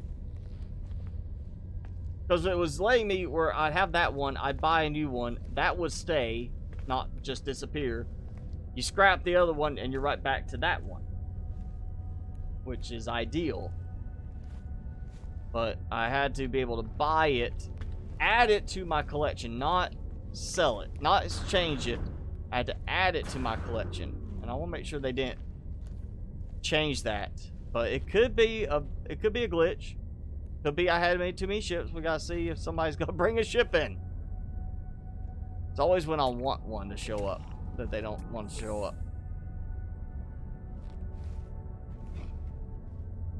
Well, let's see. I was at like 52,000 nanite clusters.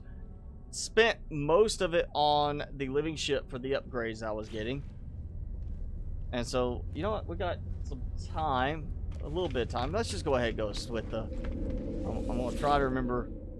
We'll come back to this one, whatever it is. It was like Yingling, something like that. I can't. Hello, Experimental Done. And hi, Numgo. Yeah, there's a learning curve with this game. I wouldn't say it's a huge learning curve. Depends on what you're doing. If you're wanting to just do story style stuff, they've got a lot of stuff that kind of leads you along. If you're wanting to go and do free exploration, yeah, there's a bit more learning curve. And I would say the biggest learning curve in the game goes to getting used to the building mechanics in the game, because there's building choices. That's where I've had the most of the learning I've had to do in the game, is always been in building. Like, oh hey, I'm going to build some stairs, and I can't build them up to the door, like along the wall. They won't connect in a certain way. They only connect this way, not this way. And this piece will connect this way to this, but it'll connect this way to this. There's a lot of learning in the building mechanics on how certain things interact. Because there's a lot of stuff that's like, you know what, that should work, and it doesn't, kind of thing in the game. So that's, I would say, where most of the learning curve is going to be, is in that regard. That's a cheap one. Oh, got Class A, there we go. And See here, this is why I go to blue flourishing system. So that's class B, class B. You see the price range. We got one that's 9 million, and we got this one over here that's 2 million. I'm going to the 2 million credit one because if this works again, it's a better deal. So let's see. Negotiate price. That should be okay. So I can only have 6 ships, even though I have 9 parking spaces in my freighter. So it's not a glitch. It's a weird decision on that part. You'd think they would say there's 9 parking spaces and I can use all 9 of them. You think I could have 9 ships in my collection, but no, apparently not. I apparently only have 6. So we're going to buy this one for 2 million. And we're going to run over here, and it's just same thing I've done in the past. Again, if you have a money-making farm, which is, I say, the biggest thing to focus on getting during the early part of the game, find a way to make a lot of money. You see there, I'm getting 1,475,000 back. So I'm losing a big chunk of money there. Why you want a money farm? Make a lot of money. You see, I'm getting a lot of modules. And, okay, it's this guy. So we're coming here. We're going to trade with him. We're going to go to sell. And you see how much I'm getting. 297, 301. So that's... Well, 297, 301. That, or 299, 301. That puts it at 600. And then we have basically just 897 nanite clusters from that. And that took me only a few seconds to go do that. Now I would be like, all right, it's a B class. If nobody else shows up, then fine, I'll buy it. But oh, see, class A, but 39. You know what? I've got money. Let's just do this as a comparison. 39 million credits versus 2 million credits. First, I'm going to sell stuff to the guy. So I've got the junk from the other one that I just sold, which should end up all in mine. So you see like 298,000 there. So that's a big chunk of like what I spent. You know, that's pretty much the money right there. That's what you're getting back when you scrap it, is the parts to sell. And you'll end up getting probably the storage expansion units in some cases. I think I got all of it. Yourself. I mean, thanks for the subscribe. I hope I said that last part correctly. So we're going to negotiate price. Yeah, 39 million credits versus the 2.1 million credits. And I had, at the end of it, of course, I'm going to have a lot of stuff to turn around and sell to get my money back from this. All right, so right there, 39 million, scrapping it for 27 million. So I just lost 12 million. You know, roughly. Let's just go ahead and say roughly lost 12 million on that. It's really, in the end, say 12 million units for whatever I get from this. And the other one, I had 3 upgrades. This one, I've got 5 upgrades. So I bought a ship for 2 million, 3 upgrades, all right around 300 nanite clusters each. So 897 nanite clusters from that sell. You see, all of these are right around the same price range, a little bit higher at 313, 307 on some, but the others are just below. And I paid 39 million for this ship, so price does not help. Oh, thank you, Tazrin. Thank you for that. Awesome. Thank you. Oh, I'm glad you enjoyed the game, and thank you so much for that appreciation right there. That's a huge boost to me. Thank you so much for that. You know what? We're going to bring Timmy back. Timmy, you are getting a big treat, pal. I'm just going to, you know what? I'm just going to nom you up. Look, right there. Oh, no, take it. Right there. Oh, no. No. Alright, look, we're going to look you right there. You give me treats, I give Timmy creature pellets. Ah! Nom nom nom. Alright, alright. Hey, one more. Pasture squirrel, look right here. Heavy. Oh, get it. Oh, yeah. Alright. Well, thank you for that. Land down under, I'm assuming Australia, not New Zealand. But it's same area, okay? Alright, so back to what I was saying.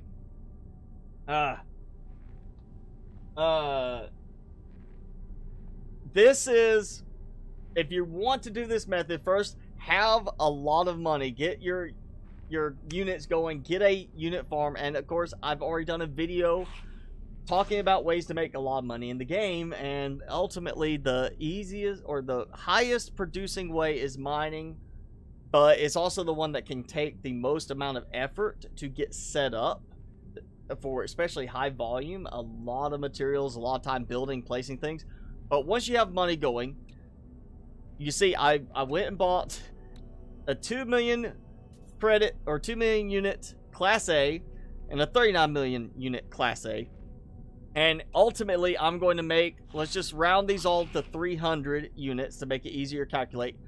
The 2 million credit or unit Class A yielded 900 nanite clusters from selling the modules. This one is going to give me 1,500. So for 8, say 15 times the cost. I know it's a little more because we had that wasn't 2 million exactly. It was a little more. Let's say 15, 16 times the cost. I am not even getting double the amount from selling these. So if you want to make a lot of nanite clusters, focus on Class A or Class B. Class A being the better one. And of course, if you just luck out and find a Class S ship fly in, buy it and consider keeping it. If you like the way it looks, keep it. If you don't like the way it looks, sell it. Because you'll find another one at some point. And you can always upgrade your ships to, you know, be Class S if you really want to. But, yeah. Class A is your target. Class B is your alternative. Ignore Class C. It's just not going to be worth the effort. Not worth the money you're putting in. And go lower cost. Ooh, look, yeah, living glass right there. That was an activated indium. So, of course, the stuff from it. Recycled circuitry, reinforced piping. And, you know, you're going to have to do all of this selling again and again to get this. Dazrin, thank you again for Timmy's Treat Fund. Timmy, you're getting more. You're getting more. You know what? He's going to have you just get the whole bowl. How about that? The good thing is these are treats aimed at, like, these are healthy. And they're only 3 calories each. So it's not like I'm going to make him fat feeding him these. These can actually be included as part of his kibble. So I'm not hurting him with this, but they are very tasty for him. Thank you for that. Thank you. You're awesome tonight. So, alright, again, we're going to get back to the full screen. So, how much did I get back? I didn't even pay attention to how much I actually got back from selling on that. And let's move that there. You will. This is another way if you need storage augmentation. You just want to do that when you buy a ship you like. You have a way to build up storage augmentation modules with this, or upgrades. But yeah, buy Class A, buy Class B, but go for low cost. 2 million unit Class A is better in the long run than a 30 million unit Class A is better than a 30 million unit Class B, because when you scale it out in terms of what you're getting, you're going to get a better amount of nanite clusters for your money by buying those cheaper Class A ships and cheaper Class B ships as opposed to buying the super expensive ones. Because you are losing money on each scrapping round. So if you make 100,000 units or 100 million units a day from your indium farm, your activated indium farm, whatever, you come in here, you're like, I just sold all this indium. I have 100 million units to sell or to use, and you're like, okay, I'm going to buy, ship, you're going to lose 30% every time. So let's just say in the end, if you bought a 100 million unit ship, you're going to get back 70 million from that one ship. If you did a Class A at 100 million, you are going to get back that 70 million at the end, and you're probably not going to see that many more nanite clusters than I just got. You might get around 1,500, 2,000 range on that ship in terms of the nanite clusters. Contrast that to buying $2 million ships. If you did the same thing, let's say you bought one $100 million unit ship versus 52 million unit cost ships, all of them Class A. The 2 million unit ships are going to run you about 600 nanite clusters, say 500 nanite clusters just for ease of calculation, versus a single 100 million unit ship running you about 2,000 nanite clusters. Let's go up on the upper end. So 2,000 nanite clusters, one purchase, yes, it saves you time, but say 500 per ship with 50 ships.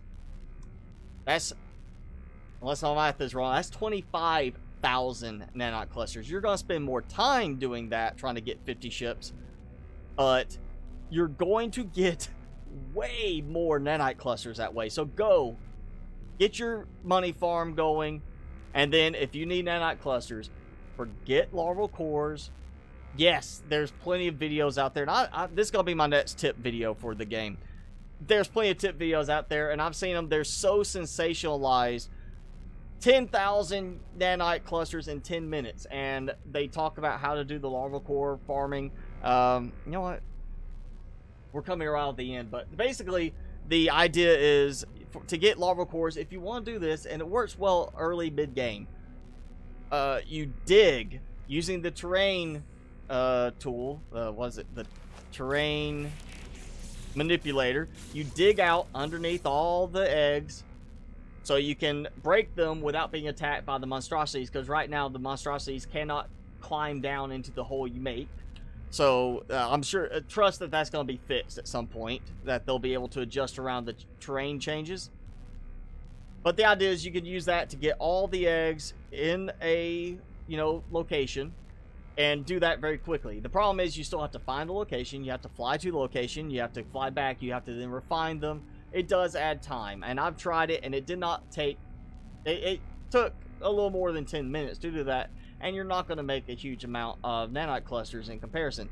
By comparison to that, with money, and, maybe warping out of the system, warping back in through teleporter by having this system, I can come back. I won't say that was it. You're wrong, Toasty. The Toasty one. I can go here, come back, and because I have tons of units to spend, I can basically just buy the ships, and I will come out with way more nanite clusters with a lot less effort and a lot less dangerous of an arrangement for this. Now, if you do want to get the cores and refine them, do that. Easy way to get them, well, two easy ways to get them. You can, of course, go and look for the abandoned facilities, whatever, but the easiest ways are missions. Either missions on the space station, which is going to give you one, say, go kill like 4 monstrosities, or the missions in the anomaly, which are really good if you want to get Quicksilver. It's just the way the anomaly missions do it is they'll say kill 30 monstrosities, and what you'll do, it was why I stopped doing these missions. And as far as I know, they still do it, because last time I tried again, it worked the same way. You'll go to location A, and it'll say kill 10 monstrosities. And you'll kill 10 monstrosities and wait for it to subside. Then you'll have location B. You'll go there and say kill 20 monstrosities. And the whole time, it's your mission says kill 30. So you're like, I killed 10. I go here, it says kill 20. So I kill 20. That's 30 total. Pretty much everywhere in the world, math. 10 plus 20 is going to be 30. And then you have, here's location number 3, and you go there and it says kill 30. monstrosities at location 3. So you kill 30. So now it went from you were supposed to kill 30 total to you killed 60 total to get it to complete. But you did go 3 locations. So if you're doing it for the cores, the egg cores, that's going to be a better advantage because you're going to go 3 locations where you can harvest the eggs. Just don't do it because you're thinking 30 monstrosities to get 300 Quicksilver. That's easy because it's not going to be 30 monstrosities. Wow, Class S. I think this is the first time I've seen just a Class S happen to show up. Isn't it fitting that my last live stream for a while on this, we have a Class S show up right here at the very end. Look at that, Class S. Let's look at price. 20 million, so not a big deal. I actually want to see how this works. I want to see how much I get for this, because I haven't really scrapped any Class S ships. Class A is as high as I've gone on this. So 20 million, I'm losing 6, so that's 30%. 30% of my money gone. Again, I'm not worried about money. I'm just worried about getting nanite clusters, and I'm getting Class S. So you could kind of think of it that way. Whatever you buy, Class A, Class B, is what kind of upgrade modules you'll get from it, and what they're going to be worth. So,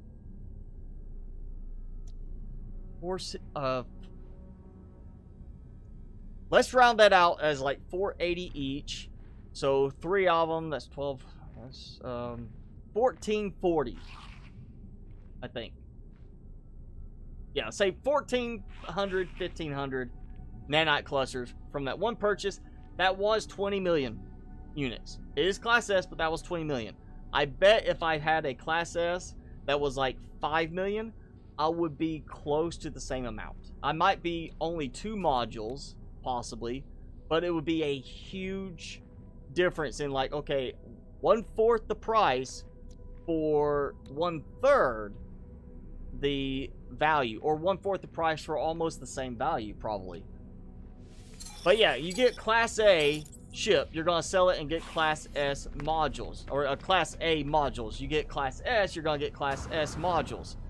You're not going to see a Class S often, but it can happen, as you see right there. So yeah, go for Class A. That's going to be the easiest one to find in a blue star system. That's flourishing, prosperous, whatever adjective that is used to describe it in that style. That's what you want. And then you gotta sell your stuff to get the money back. Which is the only real pain part. I wish you could just have it where it gave you your money straight back entirely, not having all this extra junk. Like I like that little bit of activating. You know, yeah, we'll just get rid of that. Or if you had a filter for items that could say like these are tradable only items. You know what? Let's just get rid of that. Let's get too much junk from that.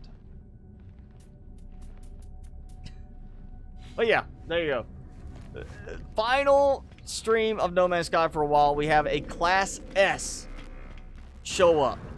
I don't think I've actually had a Class S show up in a while. I've only bought the one, which is that one. That was a purchased Class S ship, which it's 155 million units now. I think I paid like 40 or 60 range for it, and then added all the upgrades. But that's been a while since I got that one. And I think this is the first Class S I've had just fly in NPC since buying that one right there. I don't think I've had another one show up since then. So very rare, but Class A's are all the time. Where am I from? I am from the South. Yeah, I'm going to go say the South. I just want to leave that. Because I don't want to get too much. I don't think anybody would swap me, but I mean, again, it doesn't matter what you say as a YouTuber or as a Twitch streamer. You could be as nice as possible. There's somebody that's going to want to swat you, that's going to try to do that thing. Of course, it is a crime now. If they can find out who did it, they'll go to jail and lose a lot of money on it. But it still goes back if they can find who it is. That's the problem. No, I am not from Texas. I would make a, you know, movie reference to Full Metal Jacket there about Texas, but I don't want to offend anybody from Texas. But no, I'm not from Texas. You don't have to have a southern accent just and be from Texas. There's other states that have similar accents, you know. But yeah, all right. So final. Oh, we're right. 2-hour mark too. Final No Man's Sky stream for a while. This is stream 42. Yes, 42 live streams. So that's one a week. This is week 42. Almost a full year of straight streaming of No Man's Sky. Following the Beyond update, we saw the Beyond update, got into the game finally with it actually having stuff worth doing beyond just the endless exploring. We've had them add, well, the living ship. They added the ability to upgrade your starships and scrap starships. We've had, I know, I want to say that all the freighters were already in there, but I know they added those. They added the exosuit, the mech suit. We tried out the most recently that one. They have some other ones. And of course, they had the workshop part of the game. The workshop was weird in the implementation with this. You didn't actually, like, get, like, a building it kind of thing. You kind of just kind of looked at it. It's kind of like a go see it out. So they changed it to community spotlights, which I haven't actually looked at recently.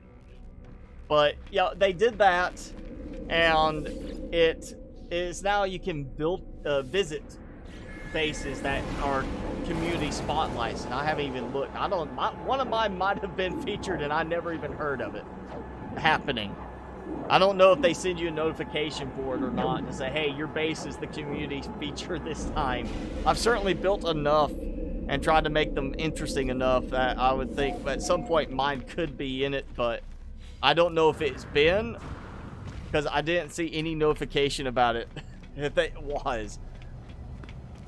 But we've been through a good bit in this game. I have explored a lot of planets. I have built multiple bases. I have tried multiple different aspects of the game. I dug into the game trying to learn a lot of it, trying to figure out different things, you know, same as I did with Subnautica, not taking it at face value. This is the best of this. This is, oh, if you're doing this, this is the best way, hands down. I didn't take any of that. I tried different things, and I will still be playing this here and there. I'm going to do some focus on tip and guide videos now, more so for it. But yeah, we're going to call it into the stream for this for at least a while. I'm going to let them get a few good updates out for the game. Maybe something else. We might do a little stream, pop in, look at new updates here and there, but I gotta find something else. And I've got some ideas in mind. I'm just gonna keep looking for it. No, I'm not doing like no more streams. I'm still gonna do streams. Like we got Subnautica Below Zero on Saturday. That's gonna stay the same. I'm just gonna pick a new game to do on Thursdays because I've got so much of this already put under there. I'm just running out of stuff to do in this right now until we get some new content for the game, and I don't want to start over, because if I reset the game, start over, I'm doing the same stuff again, and when I get a new big update, I can't just dive right into whatever content is. I might not have enough stuff ready for that. So yeah, I have we're gonna take a break for a while, but you know, Dazrin, you've got plenty of streams to go back through, and again, I'm going to focus on doing some new tip and guide videos for this. I've only got the one out right now. I know I've got a few ideas that I need to flesh out and put together, so I'll still be visiting in this, and we might do, I mean, who knows, I say next week is going to be a different game, but next week Wednesday they might come out with some major update that's just like blows my mind with what they are adding, and I'm like, okay, I know I said last week was the last one, but we gotta check this update out. So be aware that might happen, but I'm thinking new game next week, something different, something still building related, because you know I like building games, I like survival style games, I like doing that, but I do want to kind of try something new for a little bit. So, yeah, check the videos out. I'm definitely going to be doing videos. I don't think it's going to be so much, like, tip videos. Maybe, you know, I definitely do have one for the nanites I need to do. I kind of want to do, like, just some guide videos. Just kind of like, all right, here's what to expect with this. You know, same thing I did with Subnautica. I didn't really say, here's the tips for the sea moth. Here's more like, here's the sea moth upgrades, and here's kind of what you can do with them. Here's what you can stack. Here's what won't stack. I kind of might do that with some of the vehicles here. I want to give it so if, like, you're new to the game, like Dazrin, you're new to the game. I want you to have some good resources to get you some ideas, and just kind of, you know, my style. I want to break it down quick and easy. I want to make it compact. I don't want it to be a lot of just going on and on for 10 minutes about, here's one way to earn money. I want to be like, if you got a 10-minute video for me, I want you to have like 5 ways to earn money. And that's kind of why I can't remember how long that video was. I think it was less than 10 minutes. I did like multiple ways to earn money and tried to keep it compressed a bit. I'm going to do that too. I'm going to give this the same treatment. Now that I've got, I think it's like, this is going to put me like around 140 hours in this game save alone. We'll say. So I feel like I've got enough time in the game to really dive into some tip and guide videos for you. So I'm going to do that. And again, if the game gets a big update, we'll be back to check it out. If it's like some just mind-blowing, like, oh man, I can't believe they finally added that, or that's such a cool thing, we'll check it out. And we'll interrupt whatever other game I'm doing to come back to this. But yeah, planned next week at this time, we'll be doing a new game. Might be a long-run game. It might be a, you know what, let's just check this thing out, see what it's like. It might be 1 or 2 streams on this game and be like, all right, that's it. Let's move on to another one. But definitely, I need a little break from this. I think, Timmy, you need a break? You need a break? He's like, I don't care as long as you give me treats. Treats, yes. We'll keep feeding him creature pellets. I have some of the best commentary. Well, thank you. I'll get, yeah, I tend to get a lot of views on guides just because of,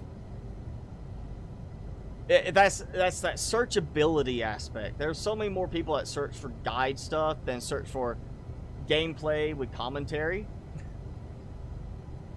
But I like the commentary stuff too because it's more relaxed for me. It's more just the testing and playing the game. And like, I don't want to jump in. I see so many guide videos out there as people it's like, okay, obviously this person has only been playing for like maybe a week or 2, and they're like, I'm gonna make a guide video. And I'm like, okay, I'm gonna play for about 70, 80, 100 hours before I make a guide video, because I want to make sure I really dug into it. But yeah, I'm going to do guide videos for it, tip videos, stuff like that. Now, I think I'm in a good position to start. I feel confident in my experience with the game to do that now, and to be able to orient more towards that. So we'll have a new game, we might do the same approach and kind of get into that. But if you have questions, of course, you know, you can always try to leave a comment. I'll try to get to them. I've really got to get back to catching up on my comments. It's just, life happens, you know. I mean, between a full-time job and this is basically a part-time job, and focusing on building games, and well, survival games too, but building games, stuff where I have to put in multiple hours in between each video to keep moving on, it adds up in the end. So I've got to get back to doing my comment replies. But yeah, if you got questions, feel free to hop in on chats, live streams. I'll try to answer. I'll try to do comments, reply to comments if you have questions. I'll try to make my stuff as easy to follow as possible when I show things. But yeah, you know what to expect. Tomorrow, more scrap mechanics. Saturday, we're going to have, of course, Below Zero again. Some more of that. Coming week, same thing. Minecraft scrap mechanic right now is what I'm focusing on. This, I've got ideas for what game I'm going to next. I'm not sold 100% on the game. Again, I might try one that's like 2 weeks or 3 weeks of trying a game out. We might do a game that I try for one live stream just to see what it's like, you know, and then move on to something else. I don't know yet. I'll pick it out before next week, but yeah. It's time.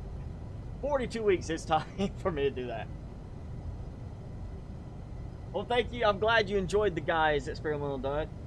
And you're one of the many people. I've got other people that play the same game I'm streaming, and they'll watch the stream while they play as well and play along, kind of like play alongside with me, you know. So I've got people to do that. Is Timmy a good boy? Yes, Timmy is he's a very good boy most of the time. He does have his moments. That's right. I'm pointing you out. Yeah, he is pretty good most of the time. He does have a tendency to ignore me when he gets excited about seeing somebody. He is not a guard dog by any means. That's right. He has barked at the door one time when somebody came up to the door, and since then he hasn't done it. He rarely gets like that whole I'm scared, like I'm worried type of thing, like I'm gonna defend. He's more of like, he'll see somebody, he just runs up to him and is like, hi. He'll stand up on his back legs and just be like, pet me. He is very, very friendly, considering that he was neglected and I'm pretty sure abused by whoever had him previously, because he is deathly afraid of brooms. If I have to sweep something up, he's gone to the other room. Obviously, he hates vacuums too, but I get a broom, he's like gone. He doesn't want to be anywhere near it.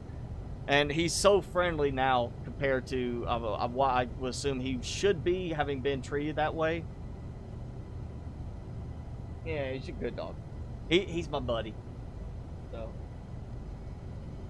if you want to get a dog, please adopt. I know stores have to make money, and I know that it ends up being dogs in stores, that it's going to be the same thing, but adopt a dog. You're not going to find a more loving dog in a store. You find a dog that has come from some kind of hardship, that wasn't treated well, or was given up, even if it was by a loving family, you're going to get a dog that is just going to love you without question, you know.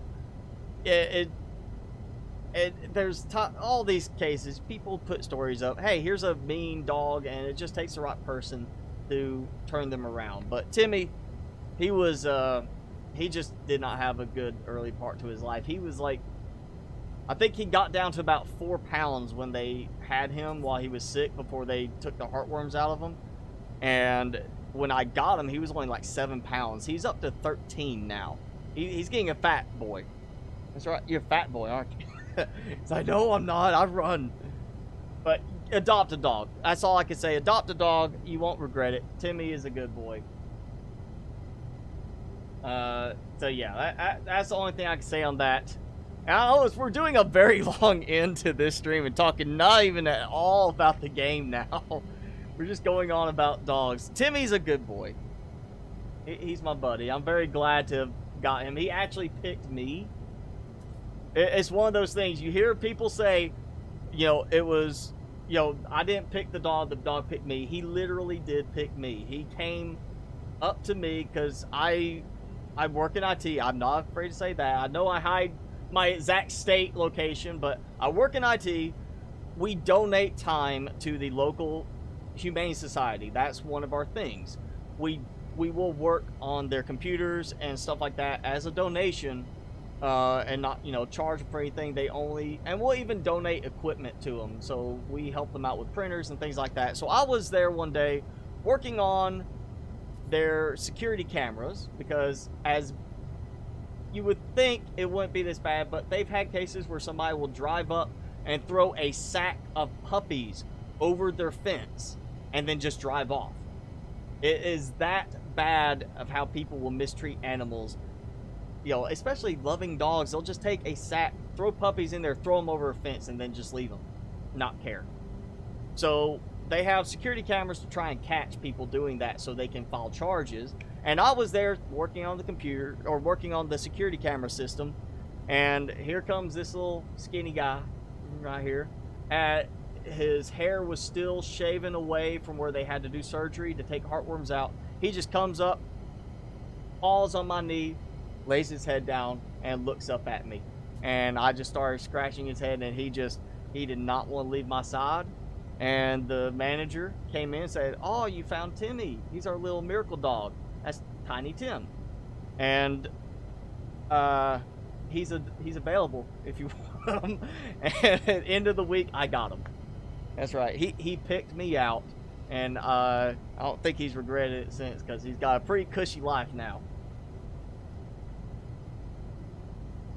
Oh, if you're gonna buy from a breeder, you're gonna pay for that pedigree. Like English bulldogs, you know, a pedigree, depending on the quality. I know they can sell puppies for like $4,000 or $5,000, that high, depending on what kind of certification you get for him. He was actually free for me. I didn't even have to pay an adoption fee, because his story was so endearing that he survived what he did, that these, you know, people donating, somebody donated his adoption fee. There was people that donated for his surgery, and someone just went ahead and said, "You know what, I'll pay for his adoption. Whoever wants to get him can have him, as long as you get him a home." So I didn't even have to pay his adoption fee. So yeah, we like to do stuff like that for the shelter. Actually, I keep saying he needs to be like their theme dog for one of their events that they do to raise money. Take him and let him be the heartwarming story. I mean, he would bring in some money. But yeah, you need to get you a rescue dog. Adopt a dog that's in need. You'll be happy. You'll find a loving dog you won't find better than that buying from a breeder. Can you have Timmy? No, Timmy is my dog. He's my buddy. Too many people have asked if they could take him. The neighbor all the time says, "You can stay with us. He won't miss you." And then Timmy just starts looking at me like, "Let's go." Ain't that right? Yeah. All right. Look, we'll give you some more. We had some big donations tonight, so I'm giving you that. You know what? Dazrin, thank you so much again for those super chats. You are amazing. Thank you. I really want to encourage you. You know, not saying I don't appreciate it. I do appreciate it. But for that, you know what? Go ahead. Just next time you want to donate, just get you a membership. You know, $4.99 one time. You get special benefit in the live streams. You want to join in again, you know, you'll get your name highlighted, everything. But thank you again for the super chat. If you just want to do that, I'm okay with that too. But Timmy, here you go. He's getting that. He is getting that much left. That's right. You're gonna get fat. You're not going to have any excuse for not eating. There you go. Ah, so much treats. Yeah. He's happy now. So thank you. Yes, everybody, thank you for joining in. As always, I am Mr. Spicy. There's the Timmy, Tiny Tim.